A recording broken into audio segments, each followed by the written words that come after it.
Well, I know for myself, I'm really busy. I have 4 back-to-back meetings today and a couple that I had to opt out of. And Thursdays are just not ever good. Okay. Everybody seems to think Thursday's a good day for their meeting. I think we can now officially begin. We're being recorded. So, Chair. Thank you. And thank you for those who are able to sign on. Again, hopefully more people will be able to join this May 13th, 2021 meeting of the Official Community Plan Advisory Committee for the City of Nelson. Nelson? Boy, that was built in. Oh, Courtney, thank you. That's old memory coming back. You can tell I'm aging. Yeah. I would start or restart by respectfully acknowledging that we are holding and hosting and Zooming this meeting on the unceded traditional lands of the Comox First Nation. And we thank them and respect their role in our lives. Second, and there's a statement I need to read here at the top of the minutes, that due to the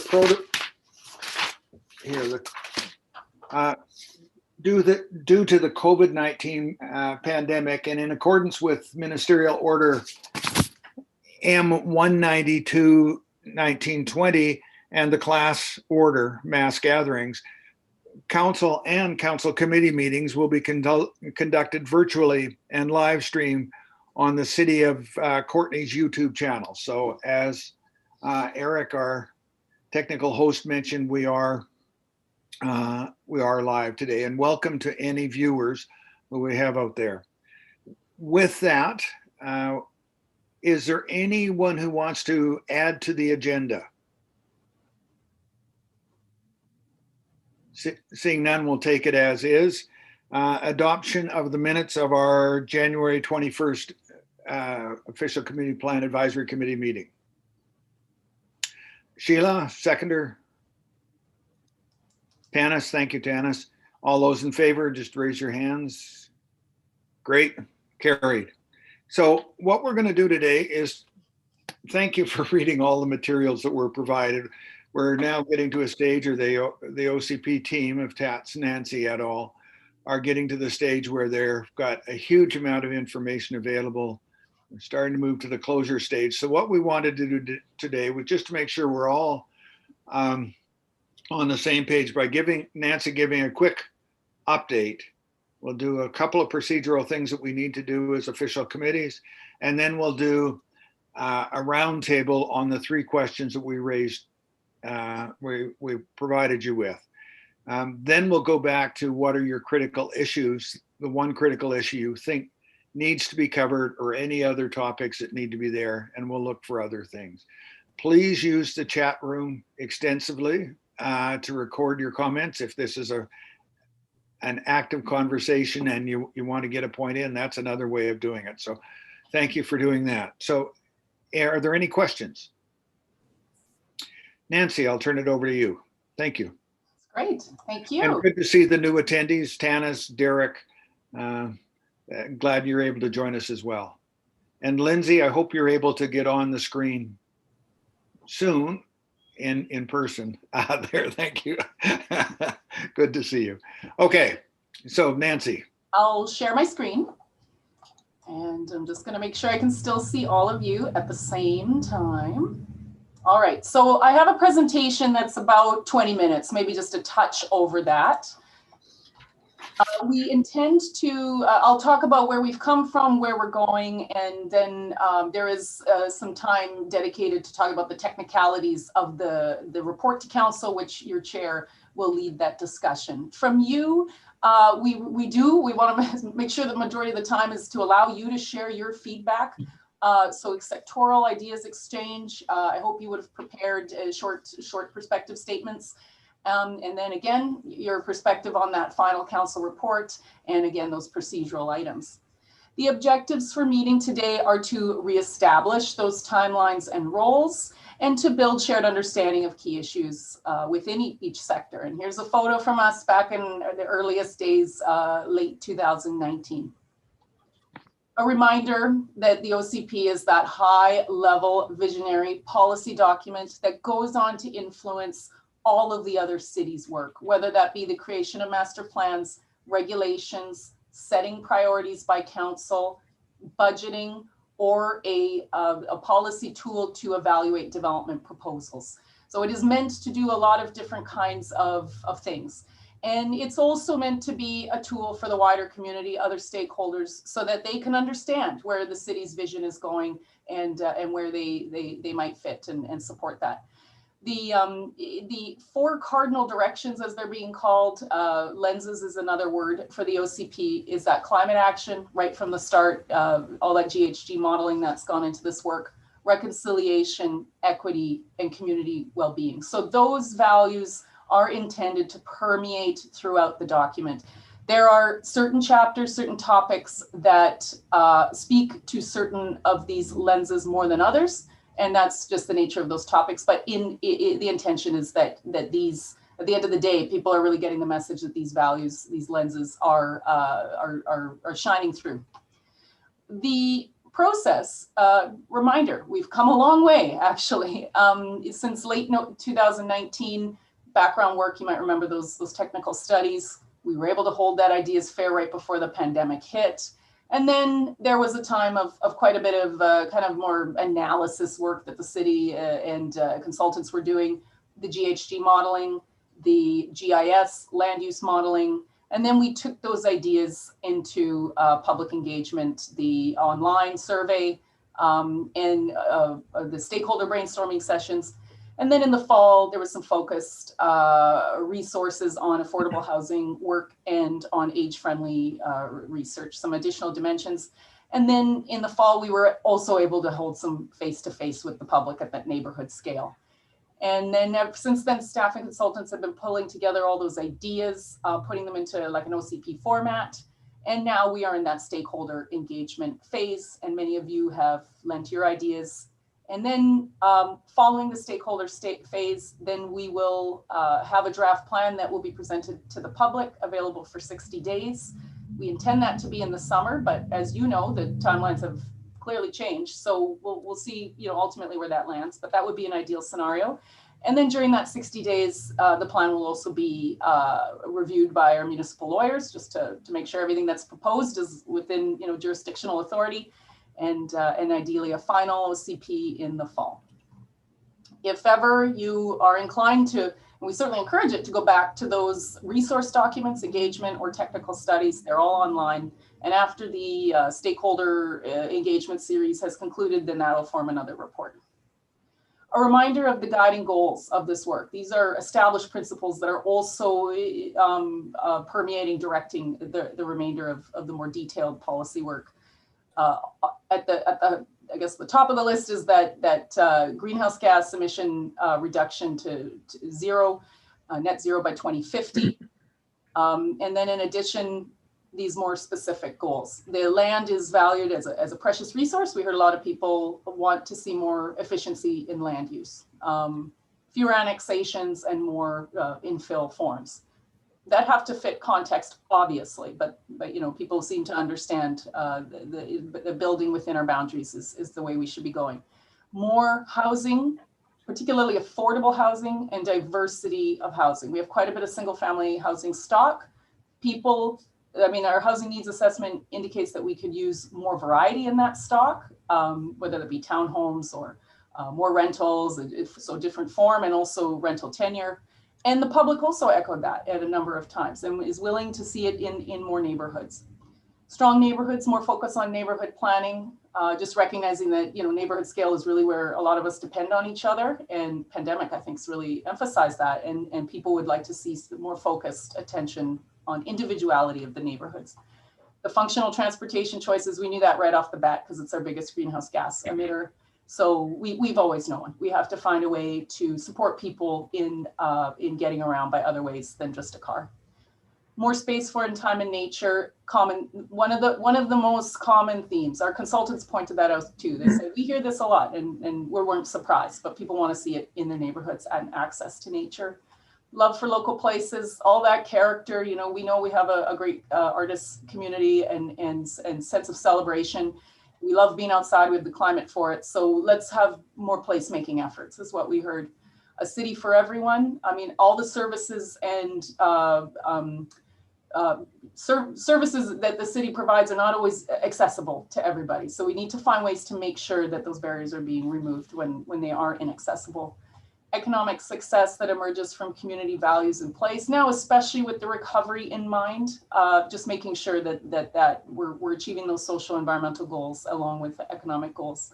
And investing in relationships. I mean, all of this work will take ongoing conversations, ongoing work, ongoing consultation. In many ways, the creation of the OCP is just the beginning, and really the ongoing work is always in partnership. Particularly low carbon, because it means that it's relying on people to change behaviors in their life, particularly transportation and maybe homes. Oh, I went the wrong direction. A component of this work that I don't want to dwell on too much, but there is a technical component to this, is the greenhouse gas modeling. So this is just to acknowledge that there is that assessment that goes on behind it, that's saying, you want to get to net zero, these are the sectors that need to change in order to get there. So this is just, again, I don't want to dwell on it, but it captures those key actions that local governments can take, that we can take in the city of Courtenay on greenhouse gas emissions that are under local government influence. So obviously local government does not influence people's diets or how they go on holiday, but these are the areas. So many of these policies are showing up in various policy chapters of the OCP. And also I'll just point out that not all policy topics have clear carbon footprints. So you might be reading a chapter and think, where's carbon in this? And maybe it's just not in there. So it is more topics, some topics more than others. You'll remember the land use growth concept. It is nodal, and we've been working on that since last summer. Now we're at the stage with the image on the right that shows what those nodes look like in a more refined way, a more parcel way, and in a more descriptive way about the land uses. So I'm going to go through those key land uses now one by one. Starting with the frequent transit network, we know we want to support people, being able to use transit, so that means building more homes and commercial amenities around there. So there's the frequent transit network. And the downtown, we've always known, I mean, at least since the last major consultation in the downtown 5 years ago, that more residents is desired in the downtown. This image on the right is meant to capture not the core of the downtown. The core of the downtown being 4/5, 6 is intended to be maximum 4 stories. The heritage component that's lower scale is a strong value. But the areas around the downtown, particularly to the west and to the south, it could handle higher heights is what's being proposed. So here's an image that the consultants have mocked up to give a sense to some color and some sense. And all the little words in there are low carbon elements of what this new reality looks like. In many ways, it looks a lot like conventional development. It's just that there might be certain features that we're drawing our minds to. In the urban corridor, the areas in pink, and also the town center, similar uses. These are meant to be the areas of the highest density in the city. That would mean 6 stories or possibly even taller. We do not get a lot of inquiry for buildings over 6 stories, but if we do in the future, these would be the areas that they'd be supported in. But also to be clear, we're not talking about overly tall towers. That is not envisioned for our community, either in terms of support, policy support, but also in terms of just market at the particular moment in time. And then mix of uses would be the land use in here, particularly commercial, residential, so the most urban type of land use in the city. For the neighborhood centers, there's a number of nodes around the Lake Trail area, along the rail line, and in Tin Town. Future one along Anderton and Ryan, but as you'll know, there's no actual development there today. And the intention there is 4-story buildings, mix of use, and I mean, when I say 4-story, I mean up to 4-story. In the mixed use, more that neighborhood scale commercial, not intending to compete with the downtown, boutique and services they provide, and not intending to have large format commercial. So not a large Thrifties, but maybe a smaller grocer. And we do recognize that the economics of grocery stores are unique, and so we certainly can't promise that there'll be small grocery stores in every node, but that would be a use that would be supported. The barber, coffee shop, that kind of thing. And then the majority of our land base is residential, a lower density form, kind of single family format, and the intention there is that infill could occur in the form of, as of right, 2 units for all parcels. So by units, we mean like a secondary suite, or it could be a duplex, or on lots that can accommodate it as a detached secondary, like a granny flat or a carriage home. So that a lot like with a lane, or a particular, the frontage allows, or it's corner lot or something like that. Now, the land use designation proposed also does propose that townhomes up to 3 stories could be permitted in these areas as well, subject to rezoning. So the land use, the OCP would say, yes, in general, we want to see, more mix, more density in these areas. However, just to make sure that we're going through the public process, getting the support, understanding the concerns of the community, those higher density projects in these single family areas would require rezoning. So that is the proposal. We don't have renderings for the explicitly commercial, institutional, or industrial areas. They in general don't take up as much space as those other uses, but there they are. You can see them in the blue and in the purple. And in the commercial is actually very, very limited. It is really only at the top of Mission Hill and around just around the 17th Street Bridge. I mean, in general, we're aiming for mix of use. That's where all the commercial is intended to occur.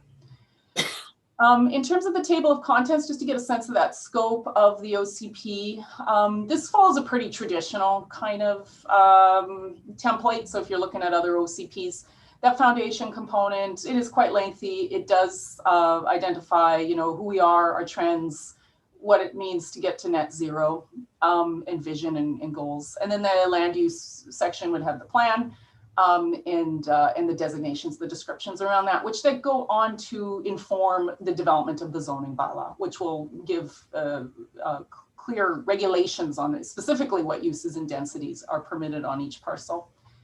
And then the policies, and this is an area that a lot of you have gotten your fingerprints on, is that you're looking at those draft chapters on different policy areas and you're lending your perspectives.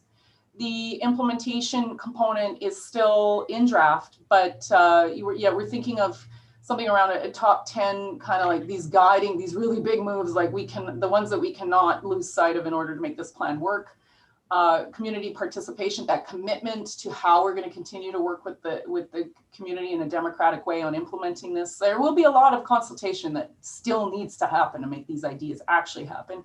And then the development application requirements.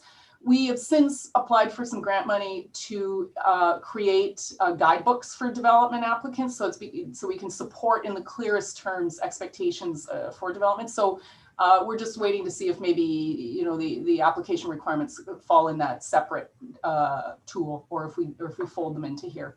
And then development permit areas. This for the architects and development people who on the call, they will really understand this piece of work. It's where the guidelines that say when the development happens, it has to have these features, this contextual design, sensitivity to place, so that that it fits well with the community and achieves those goals. You will have seen that we are now starting to put the policies and really all the work into the kind of final prototype layout format. So here's a prototype of one of the chapters, the streets and transportation. So having the objectives right up front, having a statement on Courtney's situation on that topic today, and then a statement. I mean, a statement is like a page, but a statement on how this topic helps us meet those wider goals identified later. So just trying to tie those pieces together. and then objectives restated, and then specific policies to achieve the objective stated under those. So that's the proposed format. Now, we are very keen to hear what you think of these layouts. We're not specifically dedicating time today to have a discussion on that. If it comes up naturally, great. If not, reach out to myself and Tats and we can talk about perspectives on layout. In terms of the 60-day public engagement period, and I do have another slide that talks more about timelines, so I appreciate, this, in a way, this follows out of that other work, but let's just talk about this first and then I'll get to the wider timeline. But what we're thinking is if the health orders allow, we'd like to hold an outdoor open house. We saw, I think it was Oliver who did that, and the town of Oliver.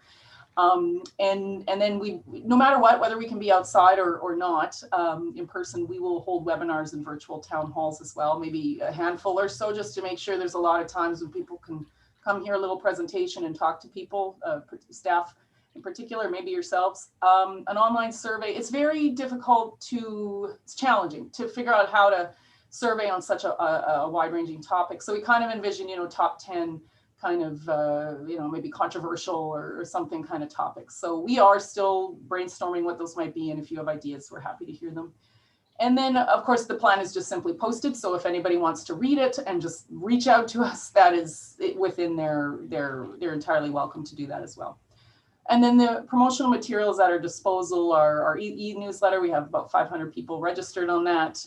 Website, social media, newspaper ads, radio ads, we'll buy those. Maybe we'll get some earned media. Journalists might want to do a story. And then we have a couple of short videos. I hope you're able to access the draft one that Annalise and Charlotte participated on that had talked about the process. We'd like to generate a second video on more the content of the OCP.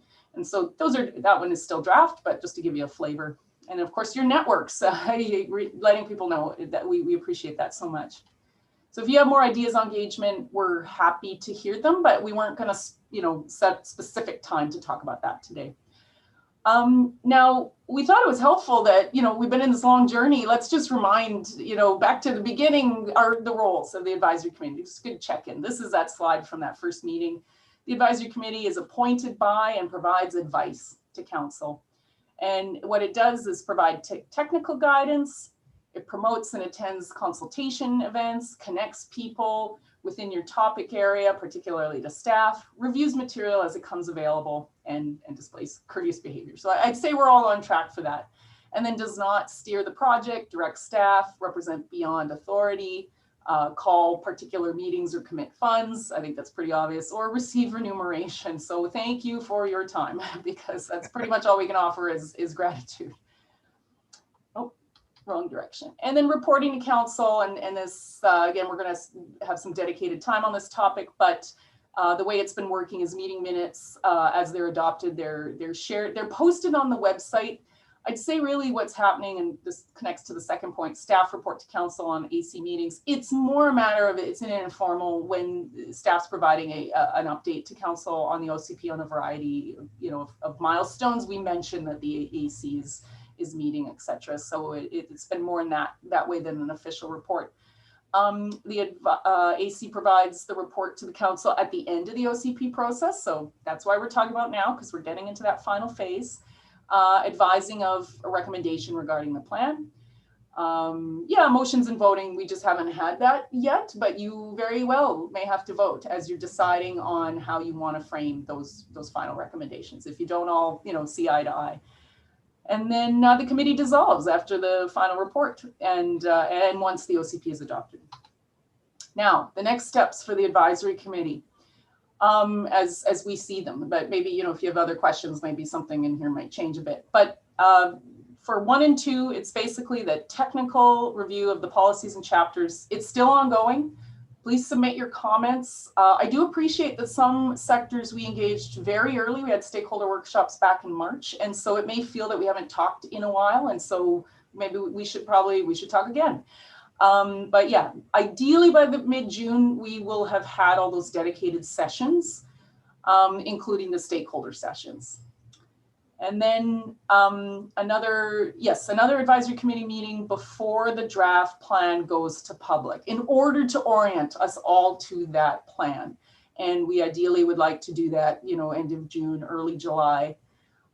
It's very important to realize too that the plan, once it's in its draft publicly referred state, it is still a draft. So there is that, you know, that could be a really good time to continue to have discussions with stakeholders, the public, on specific wording changes, etc., policies.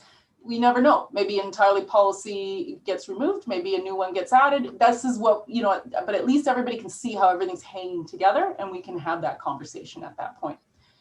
And then ideally, number 5, we would hold so number 4 is the 60 days public review and referrals. And then number 5, we would hold another advisory committee meeting after the public engagement period so that we can all share what we heard.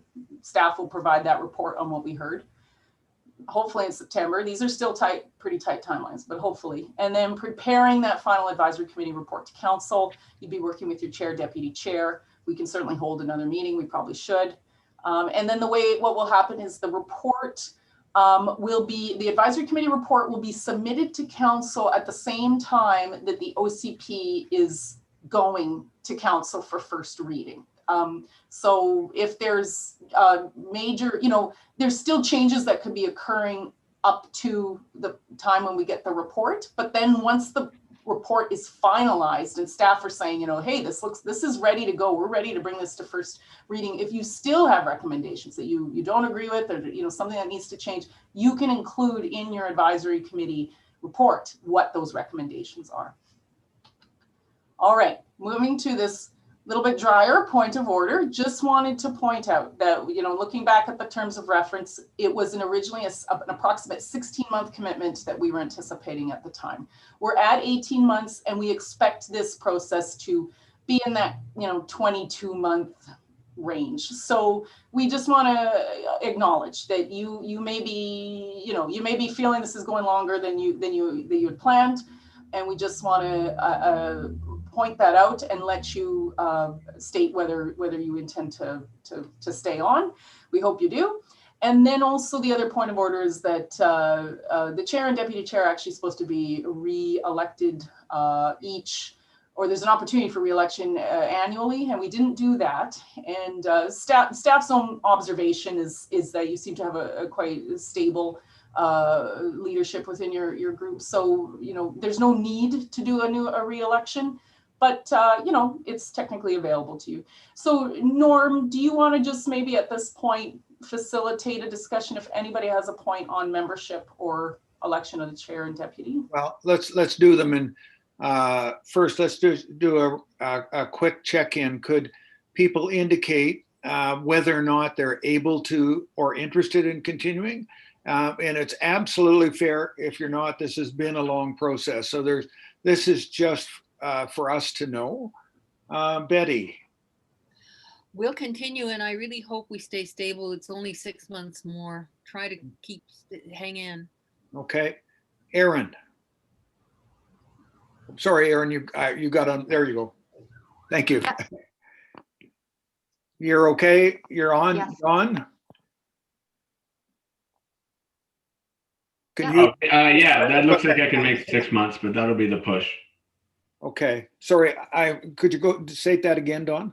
I can probably make the next 6, but that would probably be the limit. Okay, wonderful. Sheila. Yeah, no, I'm really interested, and I was realizing we're getting to the end. We're having a lot of meetings right now for the draft, and it's really difficult. This is a super busy time for me, unfortunately, but you know, being involved and I'm trying to prioritize. It's just school district budget time and stuff like that. But no, you know, it's important. And putting my time and attention as a priority to this is important. Thank you. Sheena. Yes, I'm here for the long haul. Wonderful. Derek. Yeah, if there's some finite kind of end to this. I mean, you know, as with everybody on this panel, I'm smoking busy. So if this is end of summer, okay. But if we're dragging this into September, October, November, December, I'm sorry, guys. I just have too much on my plate right now. Good. Thank you. Lindsay. Wonderful. Yeah, I'm good to continue. Thank you. Diane. Yes, the chamber's in it for the long haul. We're committed and invested in this process. Thanks. Good. Tom. Okay, Tom stepped away or just still is getting his family vaccinated. Tanis. Yes, I'm in it for the long haul. Wonderful. And I am as well. Does anyone want to elect a new chair or deputy chair? Is there any appetite for that discussion? Okay. Seeing none, that was a little awkward for me to ask that question because in fairness, we should have had someone else take the chair momentarily for that. No one can do a better job than you two right now. So please, you have our support and we thank you. Thank you. Well said, Don. Yes. So those are the technical things. Now what we wanted to do, I believe, Nancy, and confirm on this, is to do a bit of a roundtable. We've asked you 3 questions. We need it to be brief for everyone to get in and for us to get out. And this meetings tend to fill the agendas tend to fill the space available. And I prefer not to go out a 3-hour-long meeting. We'll lose several of you. So please keep it terse, use the chat room. And if you need in-depth comments, then, do provide them in writing. But it's also important that if you have serious concerns, this is a wonderful time to be doing it. So Tanis, do you want to start? And sorry if I've got to, I may interject if it's taking too long, just we need to get around the group. But Tanis, could you lead off, please? Yep.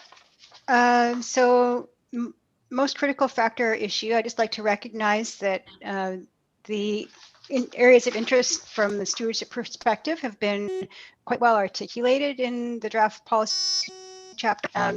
But the most critical factor is, how we go about preserving and restoring sensitive ecosystems with the development pressures we're facing, managing growth, like what are the actual mechanisms, and how do they work? So we're talking environmental development permit areas and subdivision development servicing bylaw, we're getting into the implementation bit, and that's the critical bit. The key issue yet to be resolved is really we're coming into this really strange era with this extreme development pressure and lack of affordability, and we're talking about managing growth and adding in all these other layers for the city to address. So it's just going to be interesting how those things are going to end up resolving. And my biggest danger is kind of the same. It's the competition between meeting the OCP goals and doing what we have to do to bring ourselves in line with them, and addressing the intense development pressure that we're under right now as a city and a region. Thank you. Diane. First I'm of all, sort of working my way back up the pictures. I see that. I was thinking, oh, well, yeah, I'm almost at the bottom. So good job there, Norm. Keep us on our toes. First of all, I'd like to thank Nancy and Tats and yourself, Norm, for participating in the local economy roundtable that we held, I think, just a week ago with the business, some of the business community. We had a good range of sizes of businesses offering their input. So thanks so much for the quick turnaround time that we did on that and for your input. It's really very much appreciated. And I mean, out of that, all 3 of you were in that room and you've taken quite a few notes, and, the overall comments, which, I was pleased to see was that it looked good, that, the overall thoughts of, the people in the room participating in the round table felt that the local economy section looked good. And it was something that they could see unfolding and it made sense. And so I'm pleased with, with the outcome. There was a lot of conversation about poverty reduction, homelessness, affordable housing from employers and their employees being able to afford places to live. And all of us are aware of that in all of the different industries that we're coming at this from. And the business community is very much aware of that. And Nancy, Tats, and Norm can attest to that as well. That became a very, we went to, you know, we had a long discussion around that and how it was impacting employees and employers and our community as a whole, you know. Thank you. Lindsay.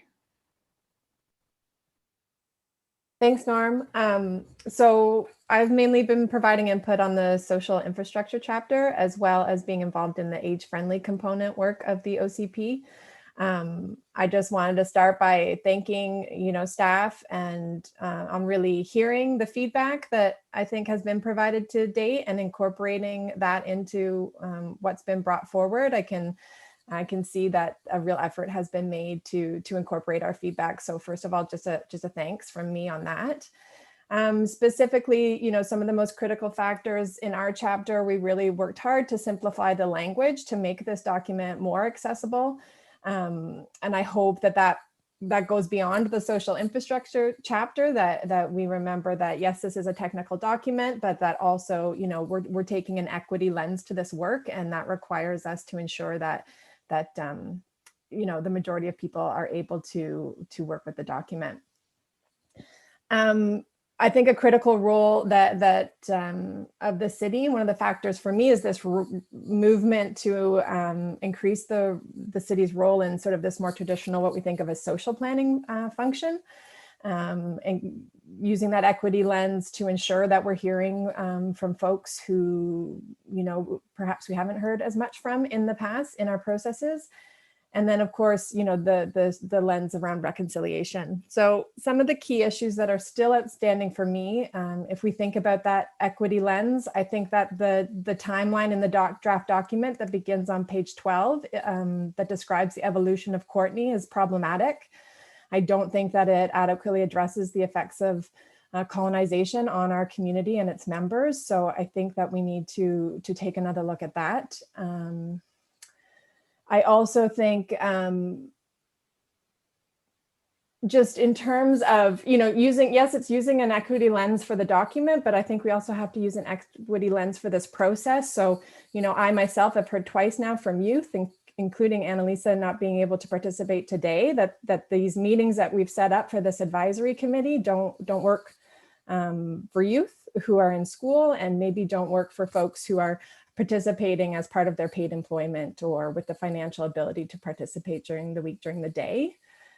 One of the key issues still outstanding for me, I think, is this tension between, you know, this desire to have these open, vibrant community spaces, coupled with a lack of affordable housing and community supports for our unhoused and precariously housed community members.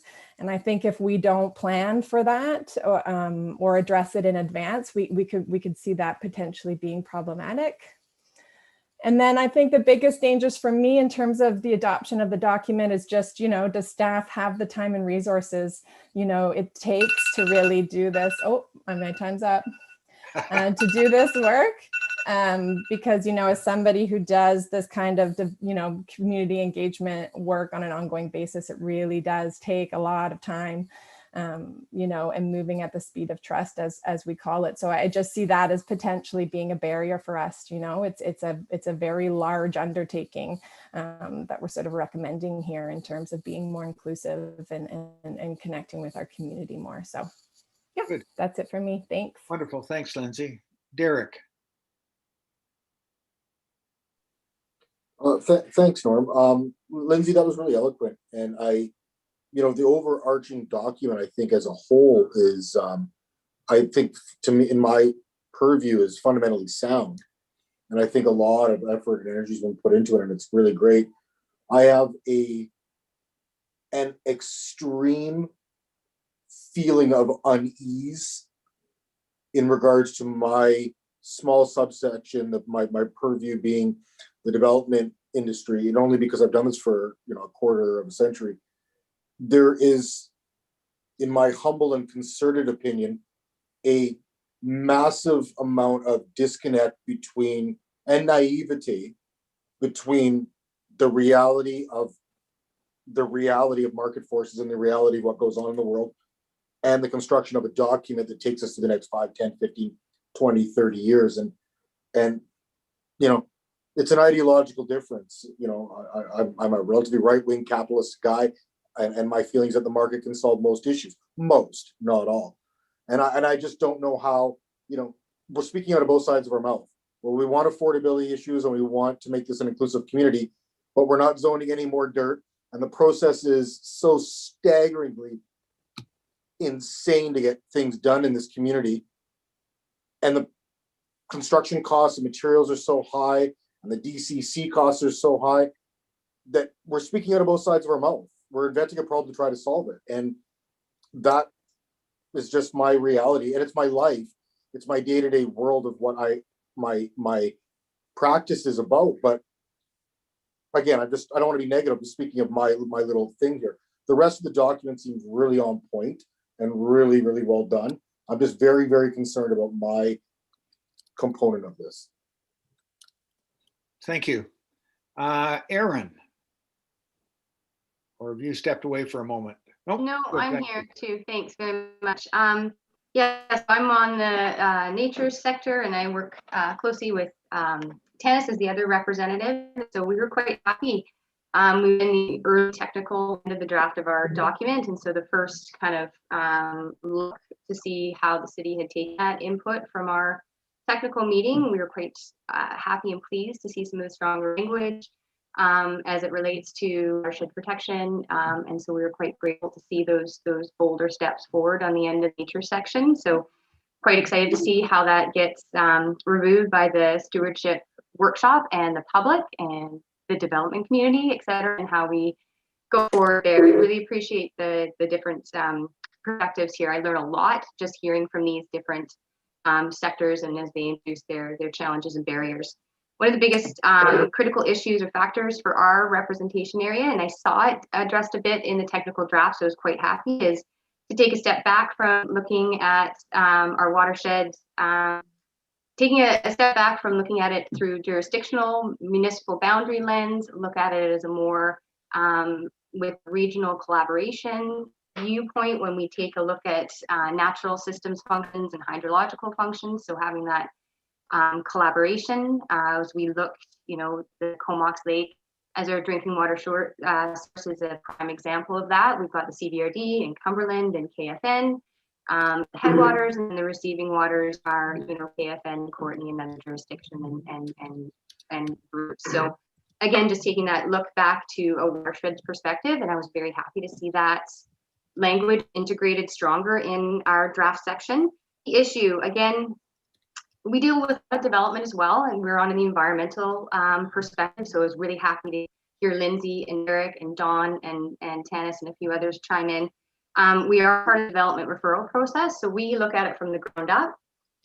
So we do notice that we try our best to engage on the ground up in the stewardship development community. There's a huge disconnect still, even though local government made a few steps in the right direction. Local government works at a very different pace. Stewardship and development works at a faster pace. So there's a huge disconnect there. So again, because of fast pace, we're finding a lot of cumulative effects in watersheds. We feel there's a lack of monitoring of those overall with the fast pace that we're in. And I can't imagine it's going to get more fast and furious on the end of the stewardship sector.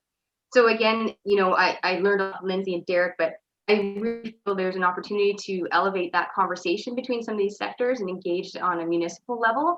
So for us, we're working from the ground up, but again, still need that collaboration between the development community, environmental community, and social aspect with the municipal context in order to successfully start this OCP, right? So the OCP is ground up. We've got bylaws, strategies that are coming down in the next 5 to 10 years that need to support the vision of this OCP. So I think having that table forum with the city, with the planner, et cetera, would help us shape that vision a little bit more. We can learn from each other in these barriers. What are your obstacles? Learn from it from different sectors, and try and understand each other a little bit better. And maybe that would help with that process. We start to, major processes like integrated rainwater management plan, subdivision services bylaw, a lot of those details that Derek is bringing up needs to be looked at cross-sector.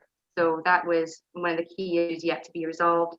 Biggest danger for the adoption, I think, it's been a while since we went out to the public, and I think just the fact that the document needs to be relatable, digestible, easy to read, and also to take that opportunity. The success of the neighborhood walks is try and get it out to the public in person again, even if it's smaller groups. I just think that's going to be key to increased intake or uptake of this document as it rolls out. Yeah, it could be a vision on the shelf if we don't have buy-in from the community on the ground.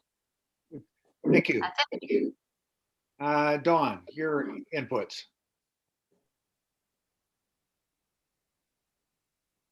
Hello there. Hi.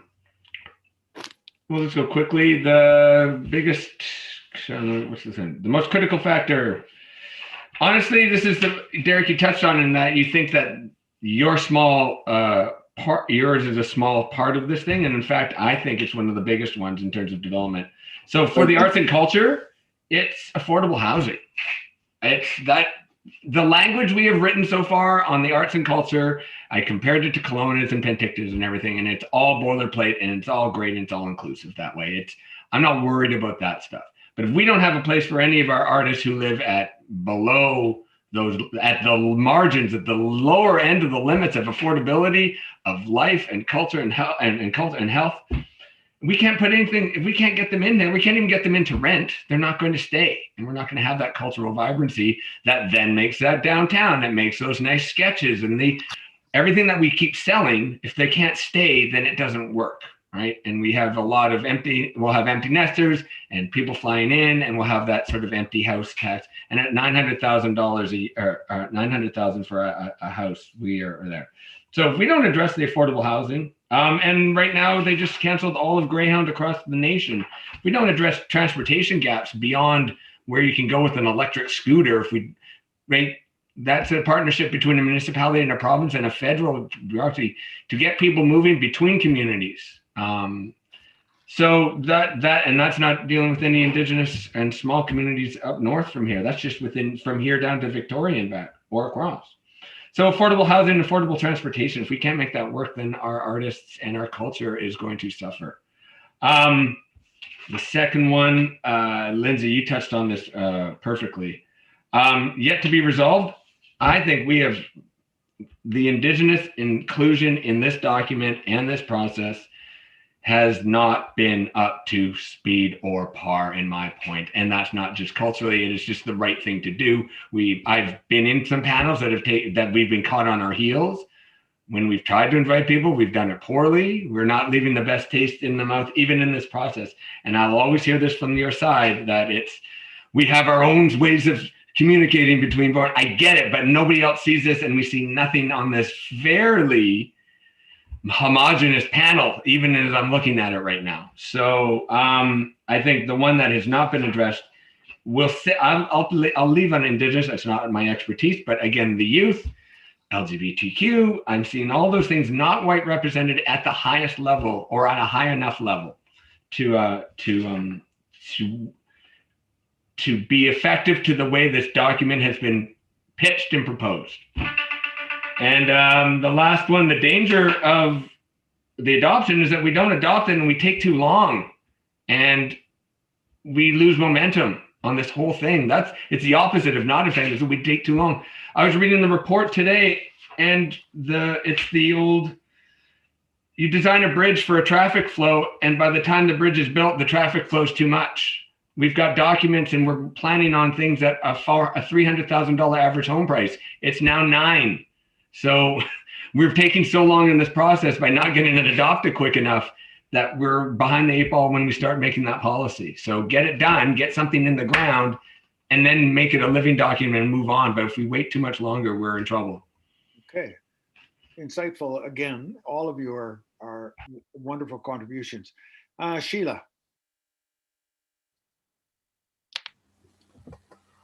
Oh, thanks. I'm feeling, really unfortunately unprepared. I got hit by the not opening Google Docs, and yesterday wasn't a good day to read over 75 pages in any detail, but I looked at carefully at the two priorities you put in, and my general feeling, and will do my homework too and send in notes. I mean, the response is there's just a lot of points down to, for me, some specific commas or language. I'm going to send those in. Maybe you don't want them. I don't know. Or font color and all that kind of stuff that affects this overall. So just reading the section on reading some of those projections, absolutely you get the sense they're already out of question, and the transportation and the overview, I just, go into a complete state of alarm. Oh my God, we got to do more sooner. This is so important. And I know that the school district needs to be mobilized big time on a number of elements in here. So the question then becomes, how do we get this message across, right? That is the interesting part. Some of the language, I had to reread a sentence 2 or 3 times myself. It would be pretty opaque, but the depth of information in there that has to be sounding alarm bells, looking at transportation and showing the electrification of vehicles and what the OCP guidelines would be and where we are so far. That's just a huge gap. To me, obviously, electrifying the school board fleet is really important, and possibly, given the cost, an extra incentive for us to consolidate, get it. We don't even manage it as a school district. It's a third-party contract. So how do we integrate that with CBRD? That is a huge, drastic, and urgent change that needs to be made, and one that makes a huge opportunity to expand the number of students and staff that might be using transit. So some of the urgency of this, and it's beyond the OCP, which then has to be translated into regulations and fee structures and all those things. It's the emergency of, in the valley, beyond just the city, of our response to planning, to social and infrastructure, the gap between where we are and the trends and where we need to be. And Derek's comment about the disconnect is enormous.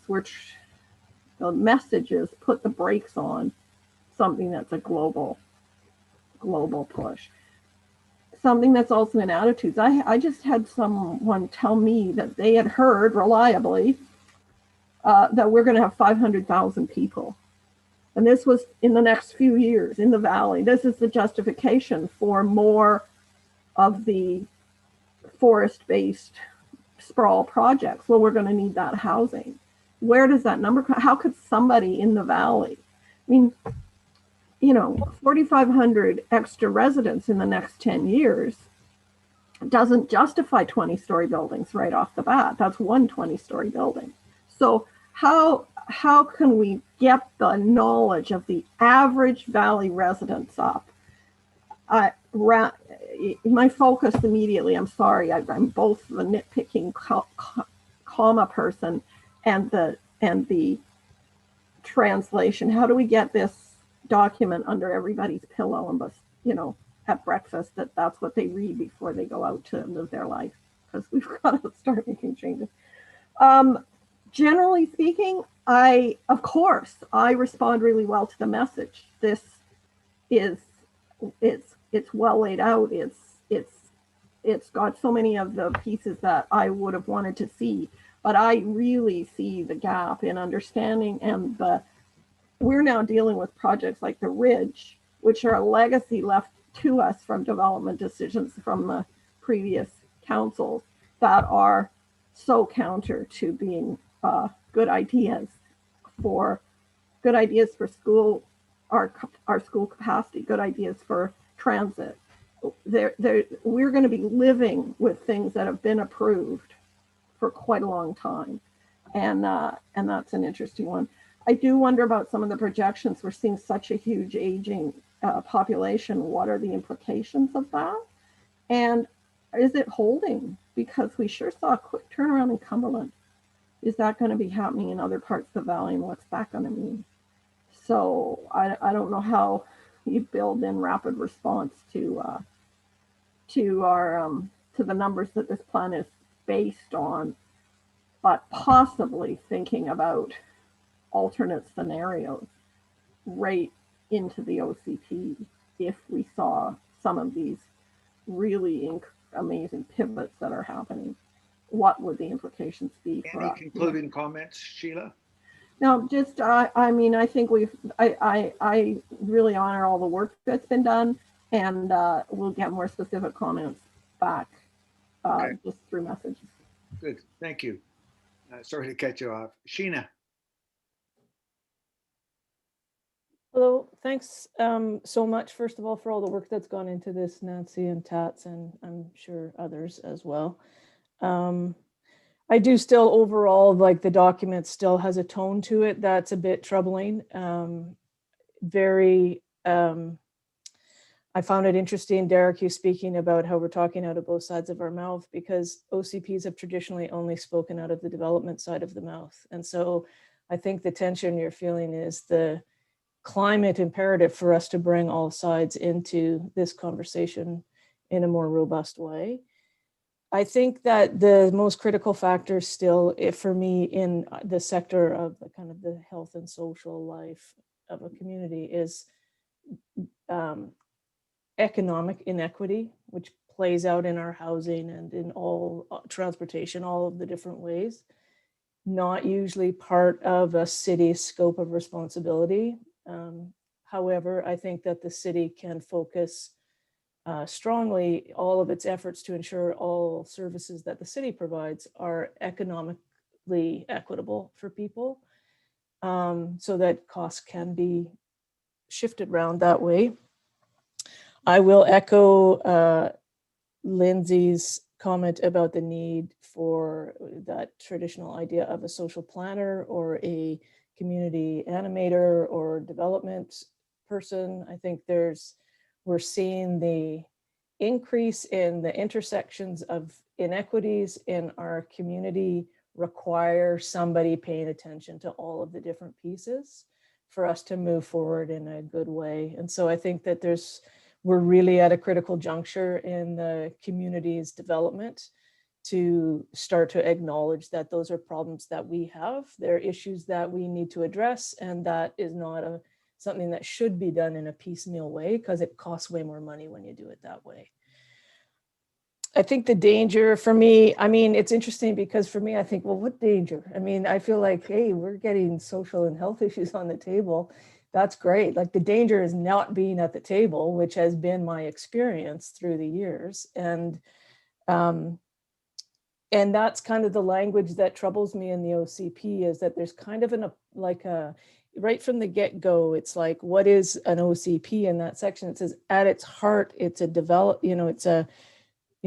that's a development document or something like that. And it's like, no, that's traditionally OCPs have been used that way. At their heart is the community, and that's what's finally being voiced at this table, I think. Or I don't know, finally, sorry, this is my first experience with this community's OCP process, but in others, arts, culture, social health, all that stuff kind of sits to the outside of the development stream, and housing. All important things. So the danger, so some of that language is in there. I also have to say using those timelines with the old black and white photos is so contrary to progressive social movement right now. I feel, as someone outside of the mainstream, that those are just images that reinforce dominant culture, and they're not for me. And I think that there's many of us on the outside of that can see that pretty quickly. So that was like a red flag that went up really quick for me. And I guess the danger is just the ability, like someone said, our ability to follow through as city, as staff. Can we redirect staff? Can we get staff buy-in to redirect their work? Those are never easy change management processes to go through. And often they become real barriers because people are accustomed to doing things the way we've always done things. So it can be hard to ask people to do their job in a new way or with new lenses on. So that's always a danger. I mean, people are a danger, right? We can never predict people. So that would be the end of me. Thanks. Good. Thanks, Sheena. Betty. Well, I really appreciate the movement in the document towards more visuals rather than less. That's a big gain. My issues are all summarized in one issue of the record. 2 long-term care homes in the valley are suffering class action suits. 1 new long-term care home in the valley is the model for all others and more affordable than Berwick, which is I mean, as of last week, Chris Swift, the manager, who's the son of Maureen Swift, and he has returned the valley after 15 years. He had more than 60%. It's up to at least 80 now. The point being that in those visuals that I saw, I didn't see any long-term care. I couldn't see where I might live, or people of my age might live. And so I really, we know this is a city with aging demographics. I don't see myself living in the hubs as I age, although I think the hubs are should be quite accessible and affordable to seniors. So let's get some long-term home cares and the whole range, independent assisted living through to hospice, on the development map and in the hubs, because we don't need to be isolated elsewhere. Those are the key issues and the critical factors, but the biggest danger, I believe, is affordability versus accessibility. It kind of is an echo of what Derek said, and many people have picked up on it. I really think the time to implementation was yesterday for some of these things. I'd like to know whether the city has another 3-stage home for elders and seniors anywhere in the planning books right now, because it's taken so long to build the current one that isn't going to be open until next spring. Thank you, Betty. 2 new people have joined us in the last while. Thank you, Tom, and thank you, Ian. We asked Ian to sit in so that he could hear some of the concerns of where we're going. And Ian, there's been very powerful comments made about generally the wonderful scope of the OCP, but the challenges of balancing the variety of issues that are raised and the timeliness of meeting those challenges. In some cases, Betty just said, and Sheila mentioned earlier, it's already too late, to meet some of these big goals. We should have been on them before. And with the complexity the city's facing of rolling an OCP down into more specific policies and then into regulations and fees, you're facing an enormous challenge. And that's interesting, but let's carry on. Tom, your inputs, if you will, please. And thank you for joining us as soon as you could. Yes, my apologies for being late. I didn't hear any of the introductions. Can I start with asking a question about whose words are used to create that the highlights document? That sounds like the City of Courtenay's presaying, whatever it is, summarizing what they've had in the documents. Is that correct? Nancy, come on. Yep, that's right. Yep, that's a staff document. Yeah, put together quite quickly, quite draft, but just a beginning to focus. Okay, well, I like Sheila, I'm a little bit unprepared because I really wanted to get through the details of my policy area, the detailed sections, and I didn't make it there in time. I've certainly been through the highlights document. I've been through the sample transportation section to look at format. And I did spend quite a bit of time going through the City of Penticton OCP just to see how, if that's being held out there as sort of a document like we're hoping to get to. I just really wanted to see if it was going to meet with some of my fairly pointed critiques of these things. Yeah, I echo a lot of what people have said. I find it incredibly vague, this document. It's very broad scope and very vague, and it misses a lot in terms of the actionable language. Are we rezoning, or are we just going to support what? And I realize in the role of the OCP, there's a fairly clear description of what it is as an umbrella policy document to try to influence council. To be honest, I think Derek's concerns are unnecessary because we're never going to get anywhere near these things. There'll be so much pushback as council tries to implement a policy in any one of these new and innovative, green, sustainable directions. It's not policy yet. How it will ever get there, I'm skeptical. So again, I think we'll see. But I just find it. I'll go to one of my sections in the highlights just to be briefer. Buildings. The first one on the acceleration of the BC Energy Step Code, absolutely detailed. It's like this is going to happen. But it's one of the very few in this document that I think we've said we're going to do. Why didn't we say that about everything else? So I find it's not supposed to. It's a policy to guide council. Does it do a good job? I'll default to what some of the other people have said. Oh my God.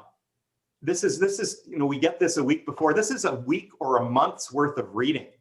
And so much of it is background stuff that could go in an appendix. I mean, here's this one, the City of Courtenay Part A. There's like 5 or 6 pages of where energy is used. Let's look at it. Let's look at a graph. Let's go to the next one. Let's look at a few more graphs. You know what, Sheila, we're not going to educate the public. The public are lay people. The public need to be protected from themselves. Our leadership has to take action to put in place a document that council can pick up and read in an evening and understand why we need affordable housing. They don't need to do a thesis on it, but these tend to be lengthy. And then there needs to be some clear wording on a policy that they need to put in place. Housing, as a minimum, again, this is probably your language, Nancy, but as a minimum, all lots permitted to such as suites. Why doesn't that say rezone all residential property to allow for secondary suites? End of story. I mean, simple, clear, that's what we're gonna do. And then I'm gonna end here because I went through everybody's comments, every section, but absolutely no mention of community-owned and operated housing. And this goes back to everybody. This is a great document. It's got lots of good stuff in it. But the people that are going to solve this for us are Derek and his developers and the private sector. They're the ones who have to be, one, motivated, and when they finally do decide to do something, the city needs to get out of the way. So we could broadly rezone, that's an action word. We could rezone all of those central city cores to allow for everything that we want. But we're not going to get it built because developers will do what makes them money. The way we get stuff that we want and need, and I'm sure many of your sections are full of those things, are going to be if we do it ourselves with taxpayer dollars. So I'm absolutely shocked that at this day and age, with all of the hype around public housing and all the seniors public housing, extended care public housing, we can write in here, we can support, we can promote, we can recognize, we can do all these non-action words, but we're not going to get anything until the private sector says, oh, that'll make sense. I bet we could make a pile of money if we built an affordable housing here. Well, that's never going to happen. We're never going to hear that. Okay. What we need is this group and the city to say, yes, let's set up a public housing group and let's start putting the things that we want from these documents in place ourselves. And there's no mention of that whatsoever. So I'll stop on that. Yes, thank you, Tom. Sorry. Now I'm going to shift hats here from being the chair to giving my little contribution on the local economy, and then we'll come back to the broader discussions in a moment. The local economy, to me, well, economic development, I think, is a very nebulous topic. It's very, very hard to measure outcomes and impacts relating to specific initiatives. So it's rather nebulous. But what's critical is the spirit of the community has to support development, innovation, new businesses, new ideas, and all of that. And so the spirit in which a lot of these documents is written has to be fairly clear. And then, as Tom and others are saying, you let people work it out.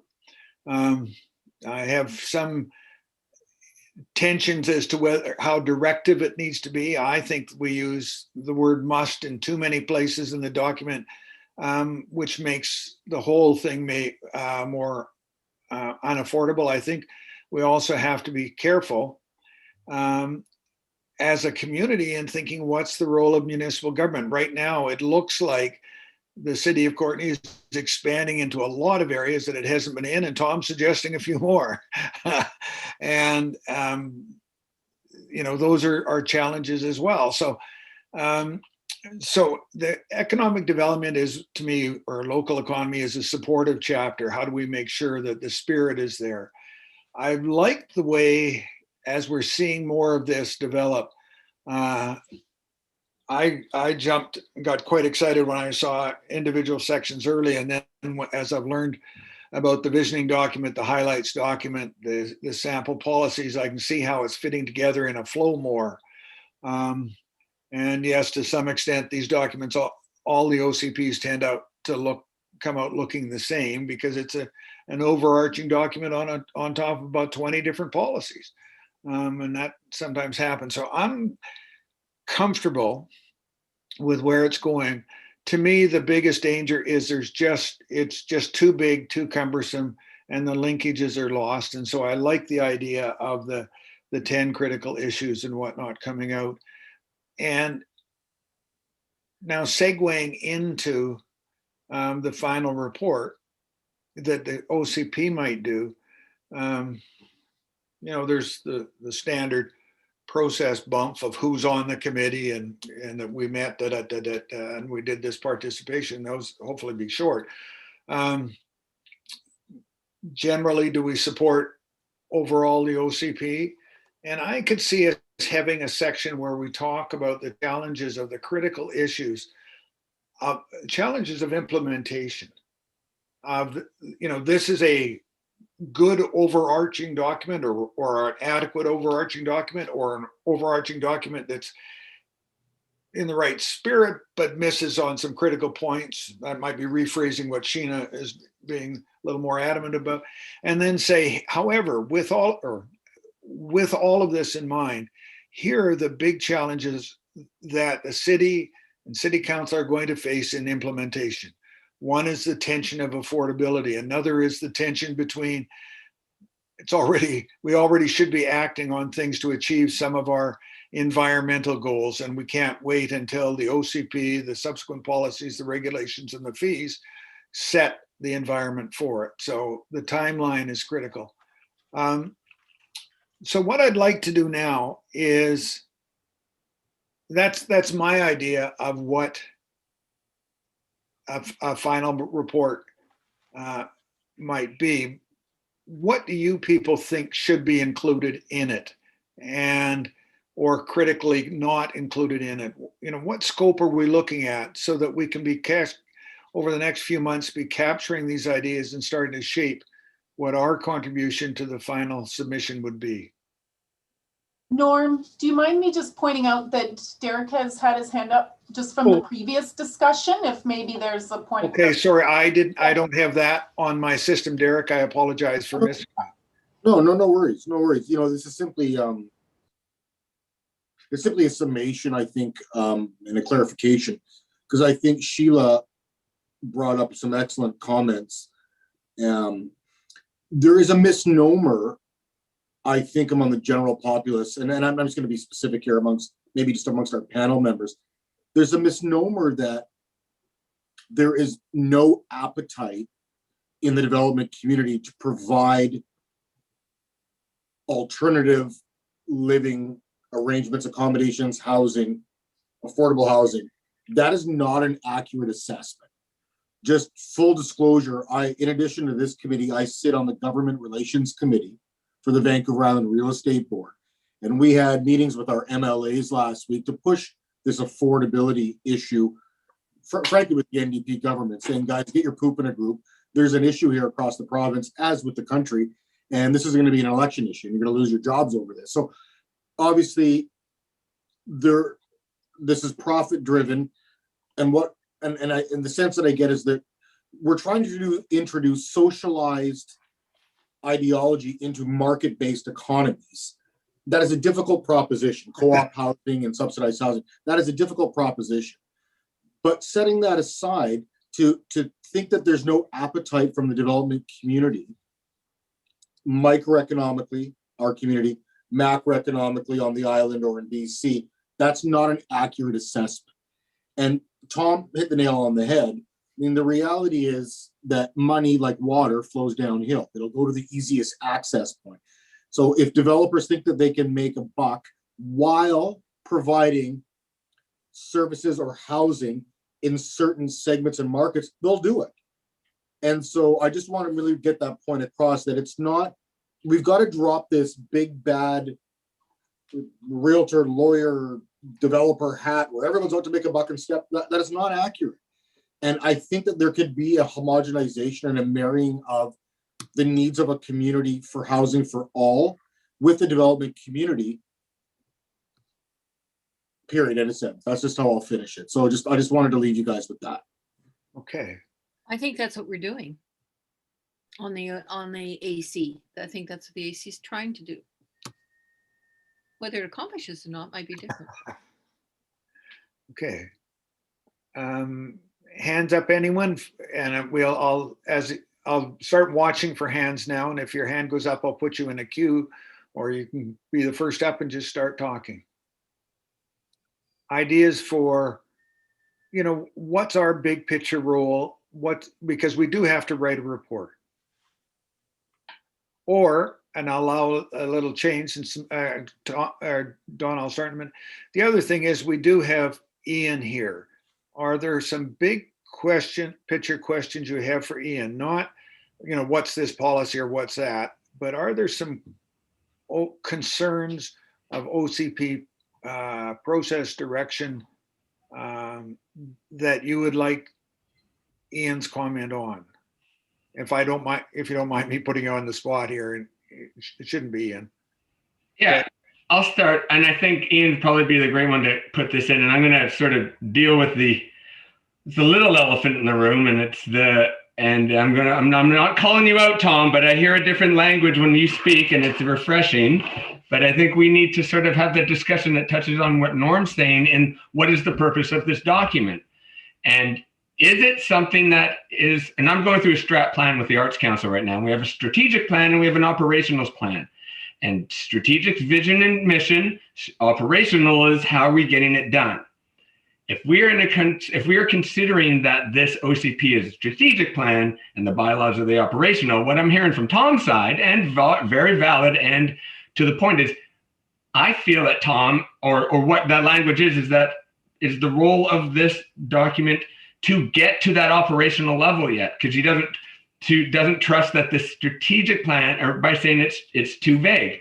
So as a group, we want to find both ends of the rope before we find the middle. So when I hear one voice over here and I hear another, Derek's somewhere in the middle. I like where he's coming from in a lot of things too, and very valid points. But as a group, and maybe Ian, you can help us solve that, because we do have to get a report and we do want to have consensus. I don't hear consensus right now from all of us. Yeah, I missed obviously a lot of the conversation. I can't direct you guys to consensus. That's that's your challenge to figure out. And I do acknowledge as well, having missed a lot of the conversation, I don't know what comments have been made, but so far what I've heard come in through different venues have been very non-specific in terms of what the issues are. There's a lot of broader asks and rhetoric, especially around the development side. with no specific solutions or direction on how we could do things better. We are expecting comments, I think, tomorrow from the development industry to address what their concerns are, and expect those to be specific. But as far as what an OCP typically is, it is that broader, higher level direction. There's, other than development permit guidelines, which are specific to when development's happening, most of the other policies are intended to guide other processes, whether that's to create new zoning provisions to allow for, as was mentioned earlier, secondary suites or multiple housing, whether that's to move us in a direction towards cultural policies or public art policies or those sort of things. Often the OCP doesn't do that directly. So the implementation typically is a long process. Resources are often needed if you want to speed that up. That's something that maybe the committee wants to turn their mind to in the comments, if there's specific things that you'd like done in the short term and some in the long term.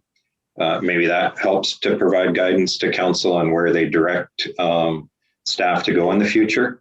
But OCPs typically don't say we're going to do this and it's done, next week or next year. They're long-term documents.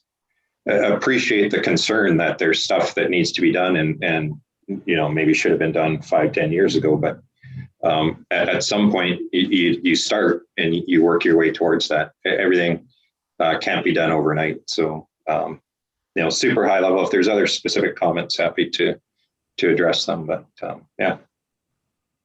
Derek.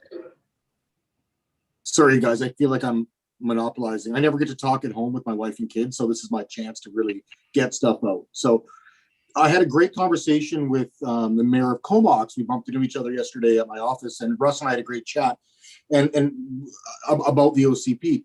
And so you talk about actionable items versus things that we can drift off into the future. So Sheila, I'm playing on your comment of 10 minutes ago, which I thought was super on point. We're playing 2D game in a 3D world. So, here's an actionable item that is in my purview, not related to my industry, but in my purview. In my humble and concerted opinion, it would make sense given the fact that the province of BC is the leader in the nation by far, nobody's even close, into electric vehicle adoption. The federal government has already mandated the end of fossil fuel ICE, internal combustion engine vehicles, by 2035 or whatever. The state of California has banned them by 2030.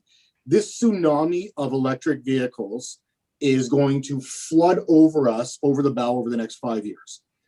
And so it would be logical to me that any macro project, and I'm not going to delineate what that macro means, 3 doors, 4 doors, 8 doors, 10 doors, it doesn't matter, should have immediately within their development permit application electric vehicle chargers, period, end of sentence. It's a cost to be borne by the developer. It's $3,000 to $5,000. It's just done. And I don't, we got a community of 80,000 people here, and yet we have, our infrastructure is about the same as Sayward. I know that grant, I've talked to Melanie, McCollum, Ian, I know grants have been applied for, and I know we're piggybacking on the Nanaimo thing. I know all this. But that's an actionable item that we know that's in our view. We know this is coming. That should be something in that document that when I submit or somebody submits to the development department, a macro project, not just a single home, but a macro project, that should just be in there, period. End of sentence, there's no argument. That's just because we know in 3 to 5 to 10 to 15 years that nobody's going to be driving these things anymore. So again, that's just, again, I don't want to be passionate about it, but I am passionate about it because I can see that coming. Yeah, I'll respond to that. The developers that are developing today in Courtenay know that we require that. It's not in any of our policies. We do ask for it. We are getting it. Single family developments, we've asked for it. Crown Isles offered to start doing it, subject to a process they're going through for all their single family homes. So that's something we're doing already. Yeah, that's, you know what, Ian, to that end, the Northridge project at the end of Klanawa, I'm just making my developer put them in, like not just my home, but everybody. It's just standard operating procedure now. Anyways, thanks for that. Okay. Other hands, anyone else? Sheena, please. I just want to make a little comment there about that, just to keep in mind that electric vehicles are only marginally environmentally better than gas vehicles, in that it's the single person driving their single car that is actually the issue. Like, the creation of electricity is not without harm. So just to keep those ideas in mind, they're good starts. And if we're thinking long term, and really how what we do today impacts what happens in 20 years, all of that, we have to keep that long vision all the time. Betty. Just a comment, this new long-term care has both shuttle buses and electric cars, and walkability because it's on the riverway. I mean, it's met so many of the things we're demanding. Just the problem is there's 83 beds in one of them. There's 6 hospice beds in one of them. There's 100 long-term care managed by Island Health. We've already got it full. I would like to know if anybody has looked at the previous OCP or has any concept of whether our previous OCP had a 50% implementation, 40% implementation, how different it is with respect to now. I mean, is that something that would be a worthwhile exercise? And does Ian know anything about that? I mean, I know we aim for the sky in an OCP, and we land on Earth, but let's make it a soft green landing. And I just wonder what happened with the previous one. Did it just get dusty? Yeah, it's a good question. In terms of the number of policies, there's no tracking of that. They, again, they kind of happen and evolve over time. Typically as development happens, or because they are often more land use focused. I think it was Norm that commented where, and I think it's local government in general is changing and evolving and what its responsibilities are. I think there needs to be more funding from the provincial government with that kind of quiet downloading or silent downloading, whatever you want to call it. If we continue to do the things, they'll never fund it. But so I don't have any specific numbers. I know there's lots of stuff that hasn't been done, and maybe is a good thing that it hasn't been done in terms of development. But yeah, there's no tracking, at least that I'm aware of. That document well predates my time here, but 2005. So it'd be interesting. And I think with this one of the ideas we've talked about is in an implementation section, having that very specific table of here's the policy, here's who's going to do it, and hopefully a timeline. And then at a budgeting level and a senior staff level, that then lets the different departments that are responsible for those items to bring it forward to council to include in the budget or have that debate whether they want to include it or not. So it ends up being that kind of marching document for work plans of the future. And without that, we end up probably where we are today, where we've got a document that, some things have been done, some haven't, and nobody really knows where we sit. So hopefully we get better at that with this document. Anyone else? Comments, concerns, directions, things unsaid yet? Erin. Yeah, I've got one, and it might just, or not one, but might be naively, this is one of the few processes I've been involved. I was involved with a sustainable OCP in Campbell River, but I do understand that it's a visionary document and you build with, bylaws and regional policies. Nancy, you touched on it in your presentation. Just that image of how an OCP works with those layers of municipality, like the bylaws and then the master plans and how that builds. And from my perspective, a culture of conservation from the ground up, and you've got your vision and where some of those details need to still get fleshed out. For me, it's like the integrated rainwater management plan, a few other things that I know are coming down the pipes, but are therefore meant to support the overall vision in the OCP. So I think that would still be something like a good visual that can have in the actual document itself. Because just to answer some of those questions and for readability for the general audience. The other one I kind of felt like, for me, you know, we had in the very beginning of all this, when we started meeting as an advisory committee, we had these 4 cardinal directions.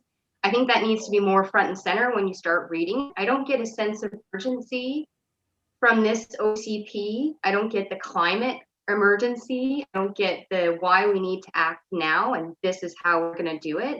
And that's just my very broad opinion in how we need to keep it very, very simple as to why this OCP is going to be different, why climate needs to be addressed now, and this is how we're going to do it. And it's there, but I think it's quite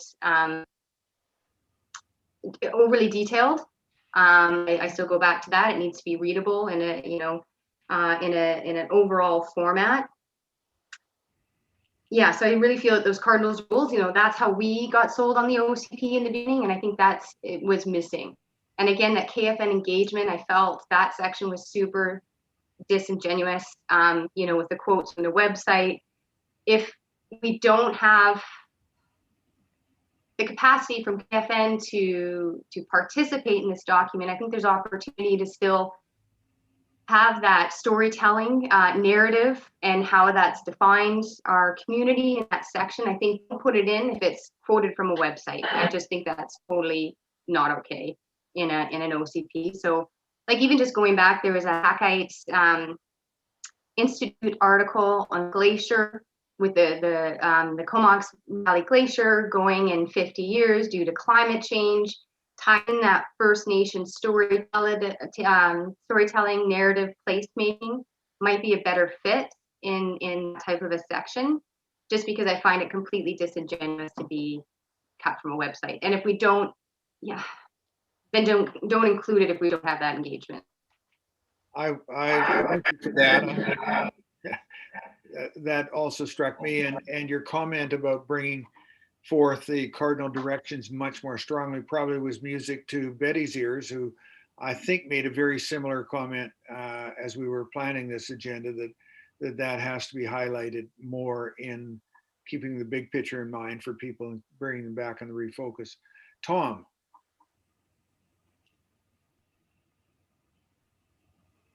Thanks, Norm. You know, I keep hearing threads of connectivity and I don't think this document does that very well. Again, it's too big, and no disrespect, in a section on, did he leave? No, he's still there. A section on implementation is just another chapter to read in a already overly stuffed document. The importance of connecting every one of us, every one of our sections by threads that when pulled impact everything else that we're doing, I think is often lost. And it's certainly lost on a lot of the OCPs that I read. I haven't done the sections they're doing here, but when I read through Penticton, you know, if you're a developer, you instantly flip to the land use section. You're not going to read the section on health and well-being or on water quality, and yet they're tied together. The sections on housing and affordable housing, market housing, they're roads and transportation, electric cars. Okay, they're coming. I realize that. Does it impact the road infrastructure? Well, there's no connectivity put in front of you to understand that. I was just texting back here with Sheila, and you know, not happy with autonomous cars. Well, if we actually went to all autonomous cars within the city limits, driverless cars, our roads could get a quarter of the width. Our cities could get so much denser. We would get from the place we are to the place we want to go when we want to do it far more efficiently than a transit system. I mean, that's the long-term future of this, but we don't tie that to health and well-being. We don't tie that to again, all of the other sections that we've got. And I think it's, again, probably because of is it the paradigm or the culture of doing OCPs like we've done them time and time and time again. And I wish I had unlimited energy and time, and I wasn't so busy with my real projects. I feel like taking everything that we've got and actually writing something maybe even shorter than yours, Nancy, but let's describe the vision of all the ideas that have come up in a 2 or 3 pager. And that becomes the official community plan. You read it, you understand what the Comox Valley wants to be. Now, how do we do it? You know, Ian, the policies have to be implemented right away. You could triage them, but staff should, the day this thing is, the ink dries, staff should be dividing up all the must actually do things.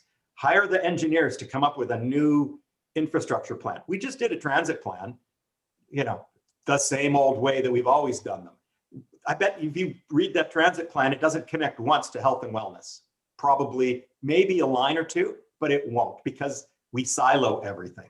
This is an official community plan, not a collection of, I don't know, was it 11 policies, 11 chapters, plus how do we implement a particular one? I'm starting to ramble now, but I feel like this needs to be condensed down to an understandable vision that you can read in 20 minutes, 10 minutes even. The 10-minute YouTube video is the one you click on, not the 95-minute one. And I think that's where we're kind of at there. I asked that in an email just a few days ago. Hopefully we have a Coles Notes version of this that actually attempts to connect. Stop, I'm done. No, and you know, those are powerful points. And this is a huge document, and I'm loving the greater storytelling, the pictures, I'll recognize you in a second, Tanis, so thank you. I'm seeing that develop, but it's getting bigger and bigger. Unfortunately, you can't come up with a synopsis until you see the overall big picture. So I think we have to be encouraging them to be looking at the summaries and condensing it down. But I also think we've still got some work to do to make sure all the pieces are in the document so that we're not and don't have a gaping hole. So I think very good comments, but it is in process as we work through it. Tanis. I recognize that OCPs have to have very similar content to each other, and also that there's been really clear direction from staff and the committee from the beginning that we want ours to be clear and readable. I look back at the minutes from the last meeting, the World Coles Notes version came up at least 3 times. So I spent the time looking over the section A in the example section layout chapter. And I'm going to send my comments on staff, because I think there's ways to simplify it and take out redundancies and keep the key points closer to the front while making it shorter. Nothing it would be too radical or different, but that I just want to acknowledge that there's been an attempt in the structuring to get us closer to the Coles Notes version, and that I think, you know, taking from some of Tom's earlier comments by email and today, I think we can get closer to something that's really more readable and accessible to the public. And, you know, I have an editor's eye for things, so I will be providing some comments to staff for that. Good, thank you. Yeah. Okay. I do, you know, Dawn made the comment of how we're going to get consensus, and I'm not sure we look for consent. I think we look for consensus at the bigger level. Is this an OCP that will generally work with these caveats? One being, we need a Coles Notes version for people to be able to pick up and understand easily, and then delve into the deeper aspects later. There's a whole bunch of caveats in there. I think that we come from such diverse backgrounds that we need to raise a number of, as I said before, the broader follow-up or implementation or next steps issues that are concerns to us to make this an achievable vision. And if we have that collection of ideas, which each of us may contribute 1, 2, or 3, I think we would make substantive progress toward having a useful document from the AC committee, and it's a document that would recognize our diversity of ideas that we're getting. We're not trying to get consensus or absolute agreement on everything and all the wording. I don't think that's a realistic exercise, but I think we can look at whether or not we can support the overall thing, and then put in the big flags, concerns, challenges remaining, or however we want to phrase it, in terms of of what we see this ahead of us and how do we achieve the vision. Don. Yeah, and I've seen some of these comments coming up. Question to city staff, who's doing the graphic design and layout for this? That is the consultants. Okay. I too have a PDF with a ton of notes to send to you as well, because it does not read very graphically well, either in print or digitally. I love that touch point of the 4 points. We got sold on this is going to be a different type of OCP in some ways, a paradigm shift of sorts, and the document looks exactly like every other OCP. And I know there's comfort in that, and it's easy to do, and we're running out of time and money and budget. But it's, Derek, you're right when it says it's cumbersome. We're throwing in pages with just pretty pictures, and it's an eco document, and we're just wasting full pages of color for no really good reason. You can't say this, and we just have a page with no words on it. Right? Or one word on it. Let's be smarter about this is a boots on the ground attempt to it, right? So the graphic design and the layout of it, and I question how, depending on, I'd rather see a graphic designer doing it than an urban design firm with someone in-house possibly. I don't know. But it's not reading well. That Cole's notes at the beginning, the appendix, I think there's a lot of options there that would take some of our stresses away too, in that we can get the story across quicker, because right now it doesn't read that well. And Aaron, Aaron, great points on the Indigenous inclusions or the points there. It's a very fine line. You're right. If we don't do it well, don't put it in, but then we're caught by not putting it in. So we show negligence on both parts. They do it well or don't do it, but not doing it isn't an option as well. So how do we bridge that and really level up on some of those other sections? So for me right now, it's a graphic exercise more than as a content on this last round. Just to build on that, we haven't said Gala Kesla. We haven't acknowledged the territorial. Done the territorial acknowledgement, etc. And we do that orally, but we must make certain that this document includes that. And when we do it visually, I don't know. I mean, I know KFN is outside of the city of Courtenay boundaries, but it is working, for example, on the estuary project. I think there are ways that would be very easy to bring that in graphically, that the consultants probably don't know anything about, but that would be easy to do. Tom? Yeah, I'm going to try not to be long-winded and just answer the basic question. I think the sections on housing and on buildings, for one, and also housing, I think are seriously underwhelming. I don't think they tackle nearly enough points. I will look at their detailed sections later just to validate that. But from what I've seen so far, and this should be out there, these should be goals, but I really think those two sections are far from standards that already exist on the planet right now. The Living Building Challenge, I mean, that's where we should be aspiring to. I showed Nancy the sustainability strategy that we all worked on, whatever that was, 10 years ago. And we had targets. We were already supposed to have like 10 Living Building Challenge buildings in the Comox Valley by 2020. And the regional district went ahead with their brand new building and didn't do squat, as far as I've heard. And apparently they're already complaining about some fundamental indoor quality items that it's incredibly disappointing. So, I'd like to get those in there. I don't know how everyone else feels about their section, but if we had a detailed list of what's in your section, are you happy with it? Or is there more, have they missed stuff or not included it yet? Done. Certainly that last direct input, I think it's incumbent on each of us to do that for our sections. And I think we generally, from what I've seen, which is only a small smattering of what's been going in, or the sessions I've been hearing, we've been providing that sort of input. But I think that your comment is very timely, and several people have said they've got a edited version coming in on different parts.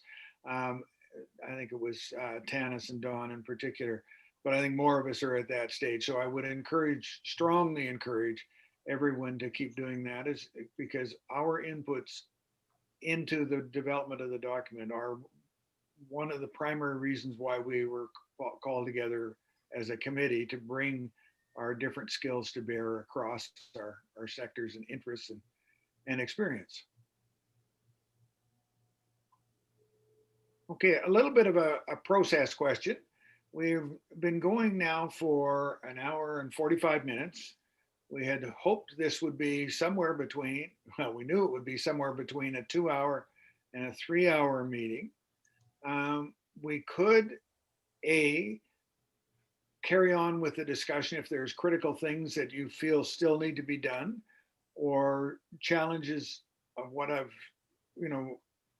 roughly suggested as what the report might evolve to in the next few months, or B, that we could do a short, brief roundtable of concluding comments and stop it there. Reactions?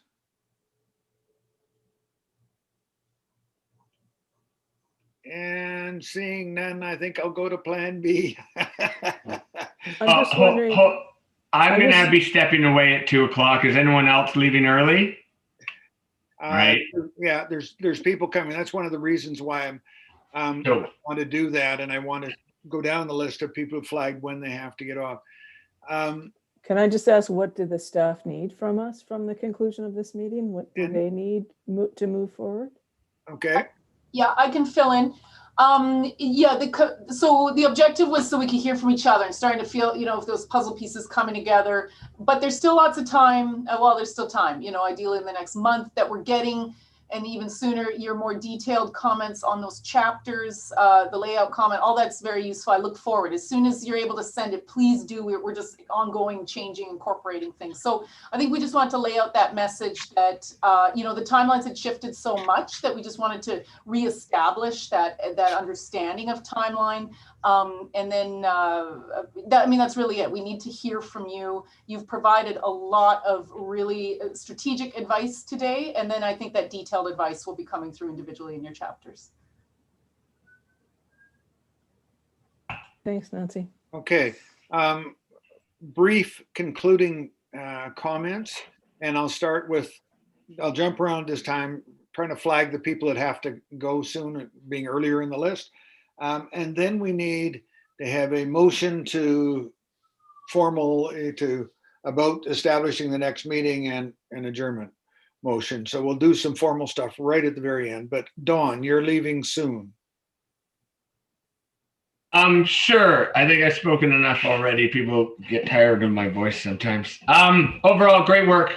My biggest one is, and I'll channel my inner Tom a bit, in that I think there is a paradigm shift of sorts, and I understand the municipal side, and I know what the hammer is down, and to always be the same document and boilerplated and work that thing. But this was a document to be different than the other documents, and it doesn't feel like that. And every time we meet in every revision, the information gets tighter, but the document gets more boring and gets more bland and gets more exactly like every other document, especially when you gave us those other precedents.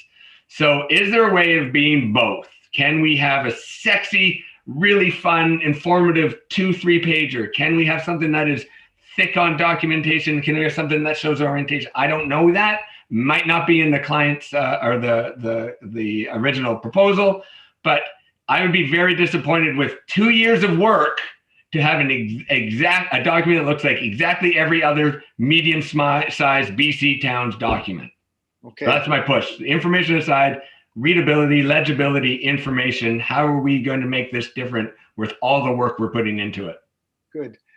Derek, thank you, Dawn. And Derek, thank you for even staying past when you thought you had to be here. So no worries. This is important. Dawn, I'll just speak very quickly to Dawn's thing. I don't disagree with him. I am in no way, shape, or form a graphic designer or have any sort of acumen for that, but he's not wrong. I mean, if we're spending the time, trouble, effort, it's been 2 years. mean, if you're going to do it right. Sexy, let's do this properly. So again, I have nothing to do with that, but he's not wrong. I think I've talked at length. I think everyone knows my position. You know, I'm the big bad realtor with the big bad developers. Everybody hates us. Sheena, I can see you smiling through your thing there. I love you. But the reality is, be wary of non-market solutions into a market economy. I mean, you know, we've got lots of guys that are local that do projects here. They live here. They have their kids here. The works. They will provide solutions if we incentivize it for them, and we get this document done, and then get out of their way. Let us do what we do, because we will provide housing for people. We just can't have this tied up for times in an end. Anyways, thank you for letting me stay today. Thank you. Lindsay, you also are under some pressures, not quite as severe, but I'll go to you next. Yeah, thanks. Really great discussion today. I'm glad that there's so many of you with so much more knowledge of OCPs than I have who can speak to this so well. So I just want to say to my fellow committee members, I appreciate you. And then I guess the final thing I just wanted to add is this conversation around Indigenous inclusion in the document, or the lack thereof. You know, that there is also an opportunity just to acknowledge that that relationship does not currently exist, but that it is an aspiration of the city, and to be honest about it instead of trying to be tokenistic or perhaps cut and paste from other sources. So I think there's an opportunity to just be you know, genuine and vulnerable about it, and about the lack of inclusion in the document. Thanks. Good. Thoughtful point. Thank you. Diane. I have learned a ton today. I have, yeah, I feel very touched by people's comments, and I'm not exactly sure why, but I believe that we still have some work to do to marry all this, because we all are well-intended, and we all are here because we have a passion for the industries and our community that we represent. And I don't disagree with any of these comments. They're all valid. As I sit in this seat, I continue to learn more and more, and my heart seems to be stretched more and more, which is a good thing. And I think that we do have some more work to do. I mean, some of the conversations that I've had internally with staff around the document is the language is flowery, it's wordy, you know, let's keep it simple. I love what Dawn said about, you know, you've got your strategic plan, which, you know, we do here, and then you have like the operational plan, like this is how it's going to happen. So there's like the overview, and then there's like the actual, okay, this is what needs to happen. I also agree around, you know, having representation of Indigenous peoples from our area, and I don't know what the answer is. Because, you know, there's a lot of things to consider, and you know, we need to be very, and not that people haven't been, but we need to be very respectful and aware, and find a way to include in a way that does seem respectful and honoring. So I'm open to spending more time on this and passing it around with the board of directors. I also agree with Tom. I mean, the business is going to drive. We need business to drive this, because we need funding and money to keep this going. But at the same time, we need to keep the heart and the insight into the process. So, and I don't have the answers, but I'm happy to be part of the journey. Thank you. Thanks, Diane. Tanis.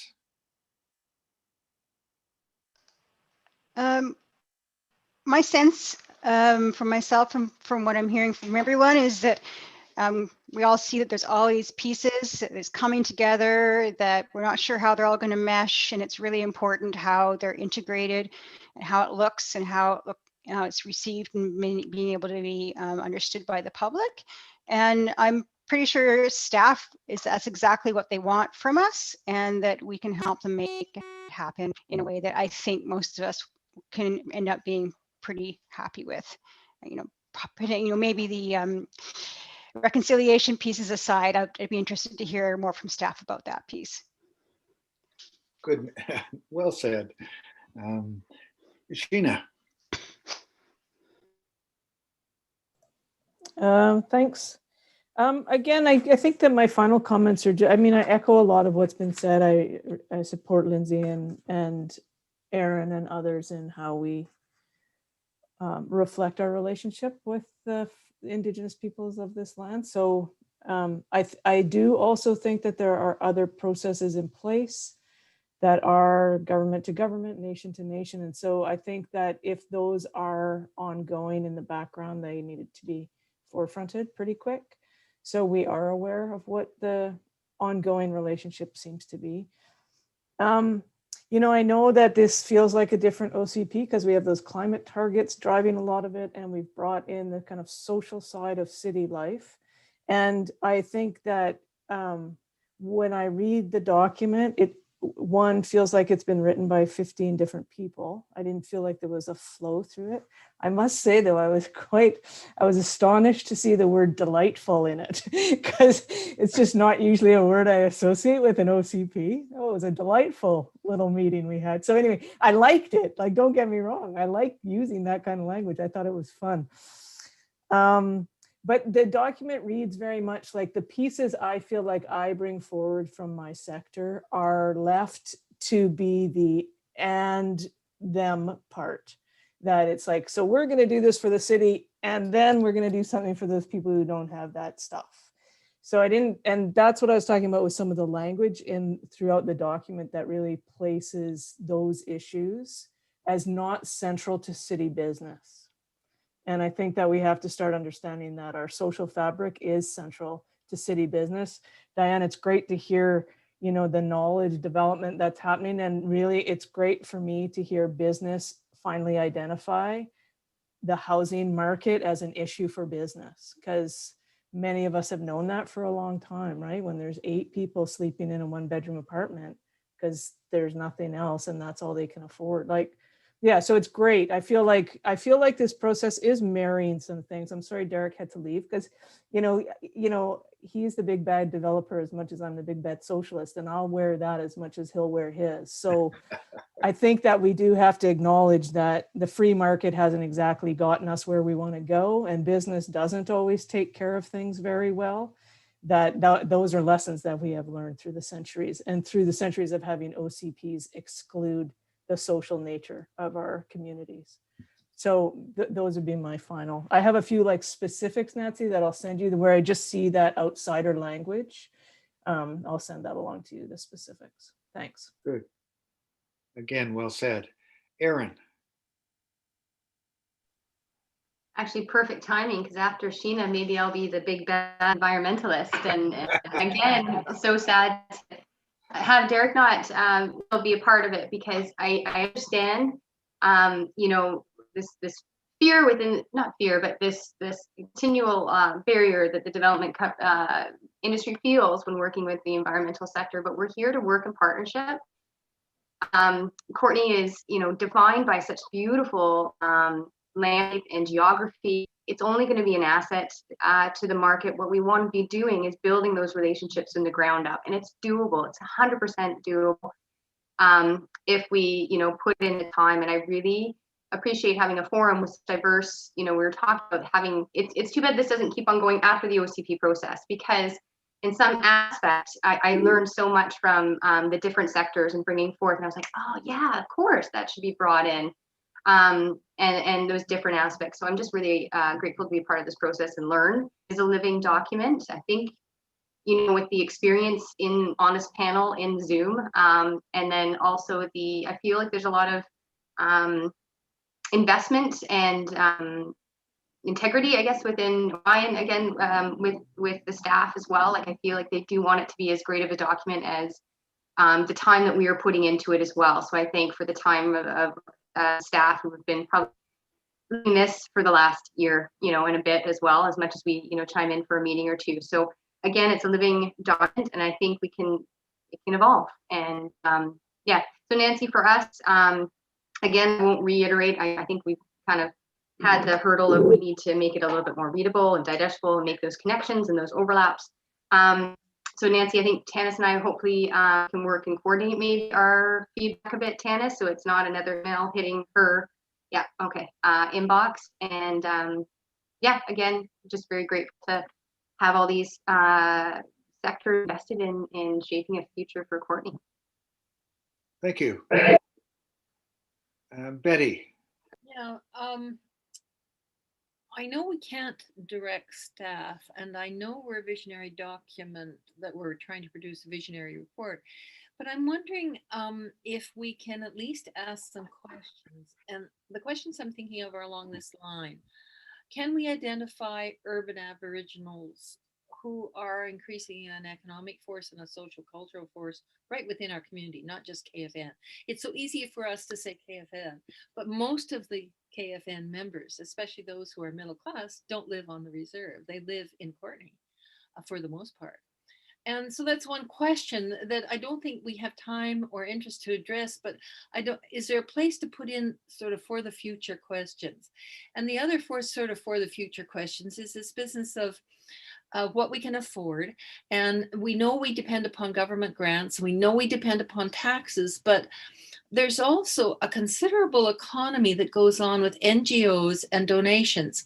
I'm thinking, for example, how quickly we raised about $40,000 for Ramona Johnson when we heard she had cancer, and she doesn't even live in Courtney. I mean, how big the telecast, the amount, they go for 70,000 and they get 75,000. I think there's an economy there around that is not market economy that can generate monies for some of our visions and ideas. And I don't think that necessarily we have to rewrite the report to get that in, but is there a place to ask questions about for the future consideration of? Or could we create that place? And definitely the 10 priorities and definitely the table that Ian suggested. He told us how to do it if we want our ideas to get implemented. He was very clear, let's do it. But I mean, there's also a place for outside the scope of this report, perhaps, or ideas to consider for the future. Anyway, I throw that out. I don't mind responding to that. I mean, the ideas of any idea that feels really appropriate that we've had the chance to vet properly in the OCP, we can include in the OCP. And then anything beyond that, like something so specific as, you know, this fundraising concept you mentioned. I mean, I think there could be in the advisory committee's report, you know, this list. I mean, you could provide any kind of further contemplations and ideas that may not, you know, ideally rest in an OCP, but are still good ideas. So I think the advisory committee report could be appropriate if we can't incorporate it into the OCP. Okay. Thank you. Thanks for that response, Nancy. Tom. Thanks, Norm.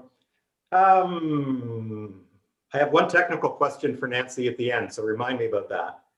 I want to follow along where Derek left off, and other people have touched on it. And I think it's common knowledge, and it's not just a symptom here in Courtney, but the private sector isn't solving all of our problems. It doesn't do that. It does what it does, and Derek alluded to that. And we need those problems solved. And I think it's about time, and again, I will read through the affordable housing section in detail. I've got it up on my screen now, but I'll bet you that they heard many times during all their consultations that we should be doing our own public housing. We should, the city of Courtney needs to establish an organization that builds the stuff that the private sector doesn't do. It's end of story. That's a simple statement.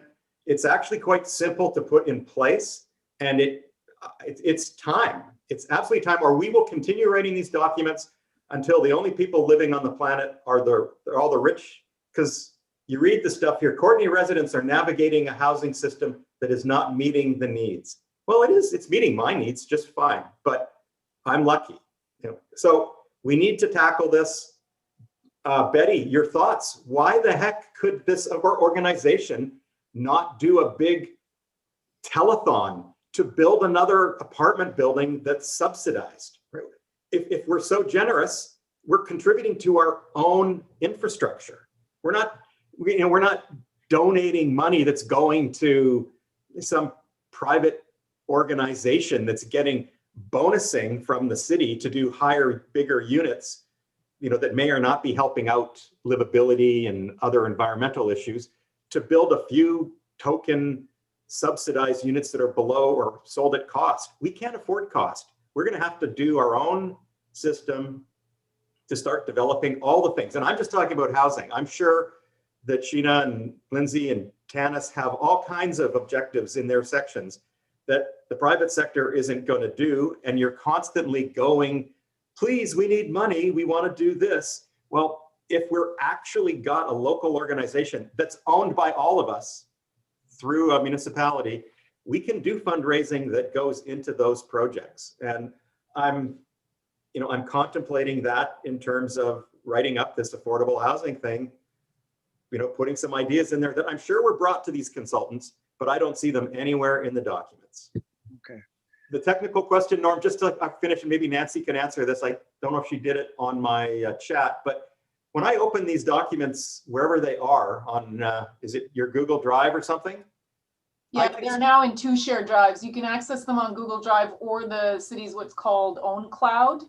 And you could download it. They are Word document, the ones that are Word documents. By all means, please download. And if you want to then do track changes, and that's absolutely acceptable. I just spent 5 minutes wordsmithing the first paragraph here.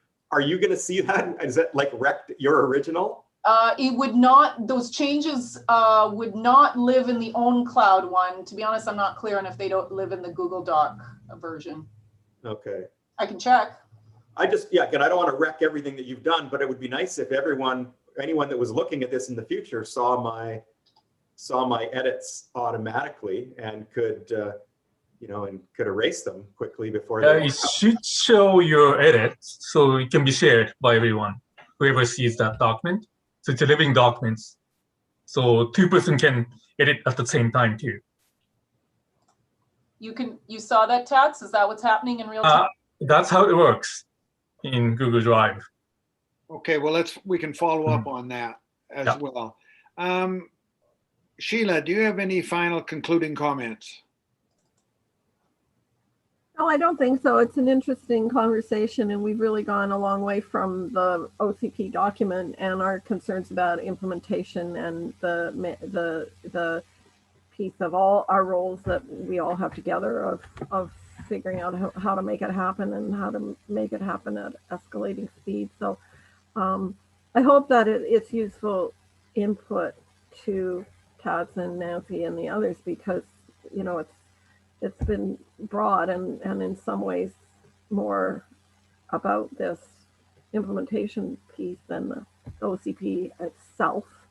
But I think isn't it interesting how much passion and commitment we all have to the healthy, livable community, for all, that piece. I really like that piece. It's Courtney for all. So keep focusing on that, and how you have both the short version that punches and inspires, and the bigger one that gives the framework for all the other interconnections. So, great. Just jumping back to Tom for a second. That was fast. Thanks, Norm. Hey, I just scrolled down to Article 22 in the Affordable Housing Project. It's 22, mind you. It's like on page 6 of 7. And it only says, explore creating a municipal or regional housing corporation or other type of organization that would lead development and operations of future affordable housing. So it is there. It's, again, page 6 of 7. It says explore, and that's my big pet peeve on this document, that it doesn't say immediately put in place. And Ian would then now have to dedicate some staff to do that. And you know what, that's 2 words I have to change, and I'm a happy boy here, so. Well, as a former municipal administrator, that sends a few shudders of getting too many musts and immediately do's and whatnot on a list. And I have seen municipal housing corporations in other cities with varying degrees of success in terms of implementation and long run viability. So they feel a little bit like economic development authorities. They don't seem to survive because there's so many people who have inputs of how successful they're being. So I nominate myself to run this organization, Norm, and you just tell me how many units you want every year, and we will make it happen. And Betty will Betty will be the leader of the telethon that will help us fund those. Okay, thank you.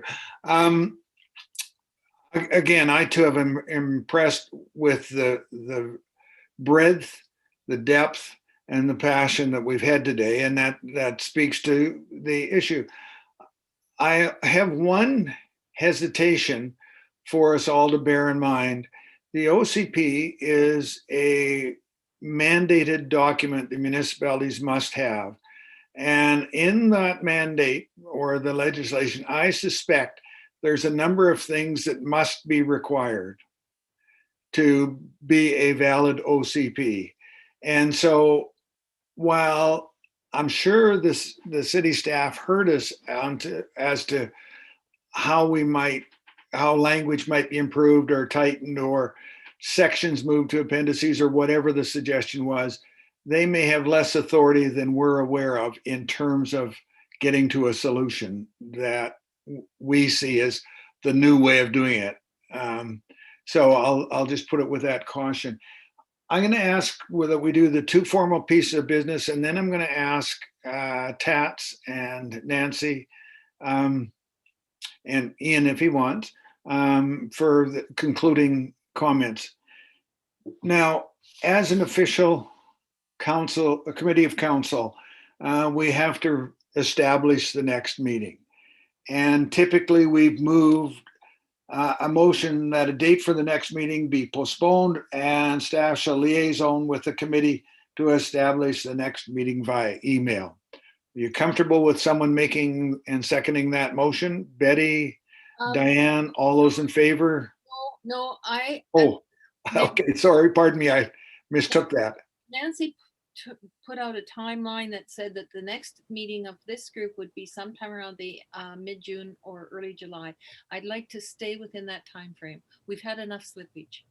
We're running out of time and we're running out of energy. This is a fabulous meeting. It's come together. But Norm, could you revise your motion just to say along the lines of the timeline that Nancy has suggested? Well, that staff establish the next meeting within the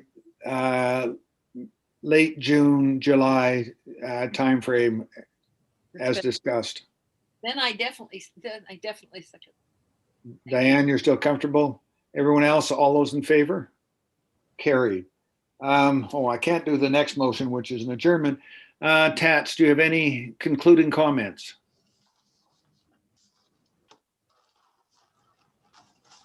Well, thank you, everyone. Very good discussion again. So we took notes, a lot of notes. So we will take a look at it.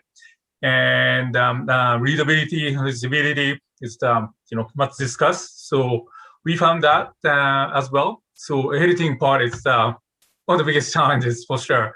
So so the staff will continue to work on that to make sure the document is readable to the public as well. Good, thank you. Ian, do you have any final comment you want to make? And thank you for joining us. Yeah, thanks for, thanks for having me, but a couple comments. It's too bad we lost a bunch of people. On the First Nations piece, and Nancy or Tats can sort of correct me, we're working directly with KFN, doesn't so much cover that off reserve or non-KFN Indigenous in the community. But those chapters will be reviewed directly by their council to make sure that we're not disrespectful or we're not missing the mark on what they want. So we've had a couple of council to council sessions. Had one about a week ago, 2 weeks ago with staff and their council. So just, I guess, rest assured that what's in there is nowhere near final, and it will be vetted by KFN before we get there.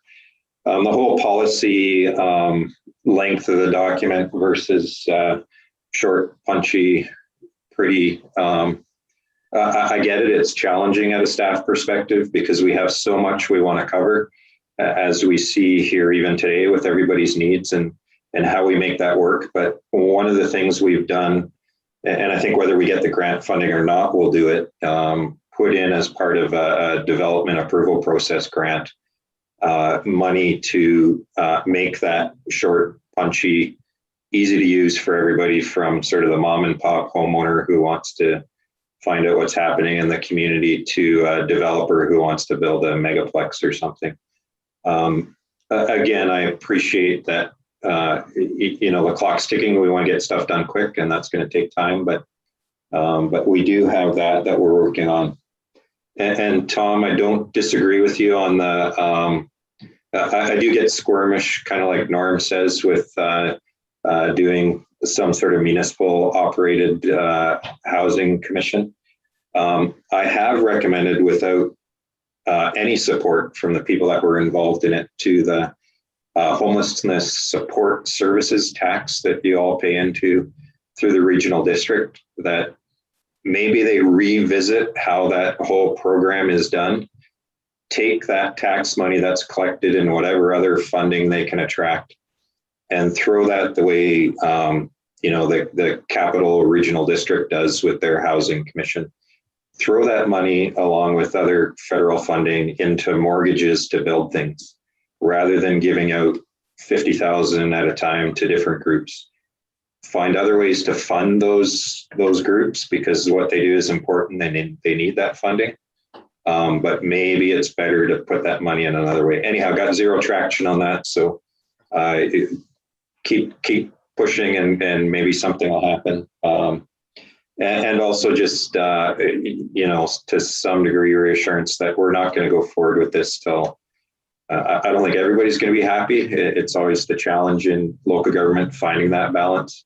But until we have a document that we're happy with, and acknowledging we have a new CAO who may have different ideas than where we're at today, that he may want to see in the document. So anyhow, thanks for everybody's participation. And as was mentioned earlier, any specific and direct comments is very helpful in order to get us to where we need to be. So thanks, everybody. Thank you. Nancy, I'll give you the last word, because you may have some specific directions that you want to give us or reminders for us. Yeah, that's a great point. The on those specifics, just that feedback, the specific feedback as soon as possible. It really, I know it's kind of a shifting timeline there, but really in in the next month, we want those finished layout versions, and then you can have another look at them. If you get invited to stakeholder session, please attend, etc. I just want to acknowledge that there's been so much work that's just been generated in the last really 6 weeks, 2 months, that, until this point, a lot of ideas, a lot of discussions, and all of a sudden then real specifics to engage on. So you guys are responding very rapidly. We appreciate all of your time on that. And for me, it kind of feels like a process, like we're building a puzzle, but we don't have the picture itself. We know what the picture general content is, but we don't know specifically all the the lines and colors on it. So it is really this. We are really building this from the ground up, and your contributions every step of the way, I can assure you, are pivoting us and influencing how we're considering the work. So please, thank you for your engagement, and please keep it up, because the next step, this next little month, I think is really, the detail. That's a really great time to get it from you. Good. Thank you. Seeing no hands other than Tom still got his up, but I assume that's historical. I'll entertain a motion to adjourn. Lindsay, all those in favor? Carried. Thank you, everyone. Thank you. Really productive meeting. Thank you. Appreciate the time you've taken. Thanks, Norm. Thanks, everybody. Thanks. Bye, everybody. Bye. Bye-bye. Thanks so much.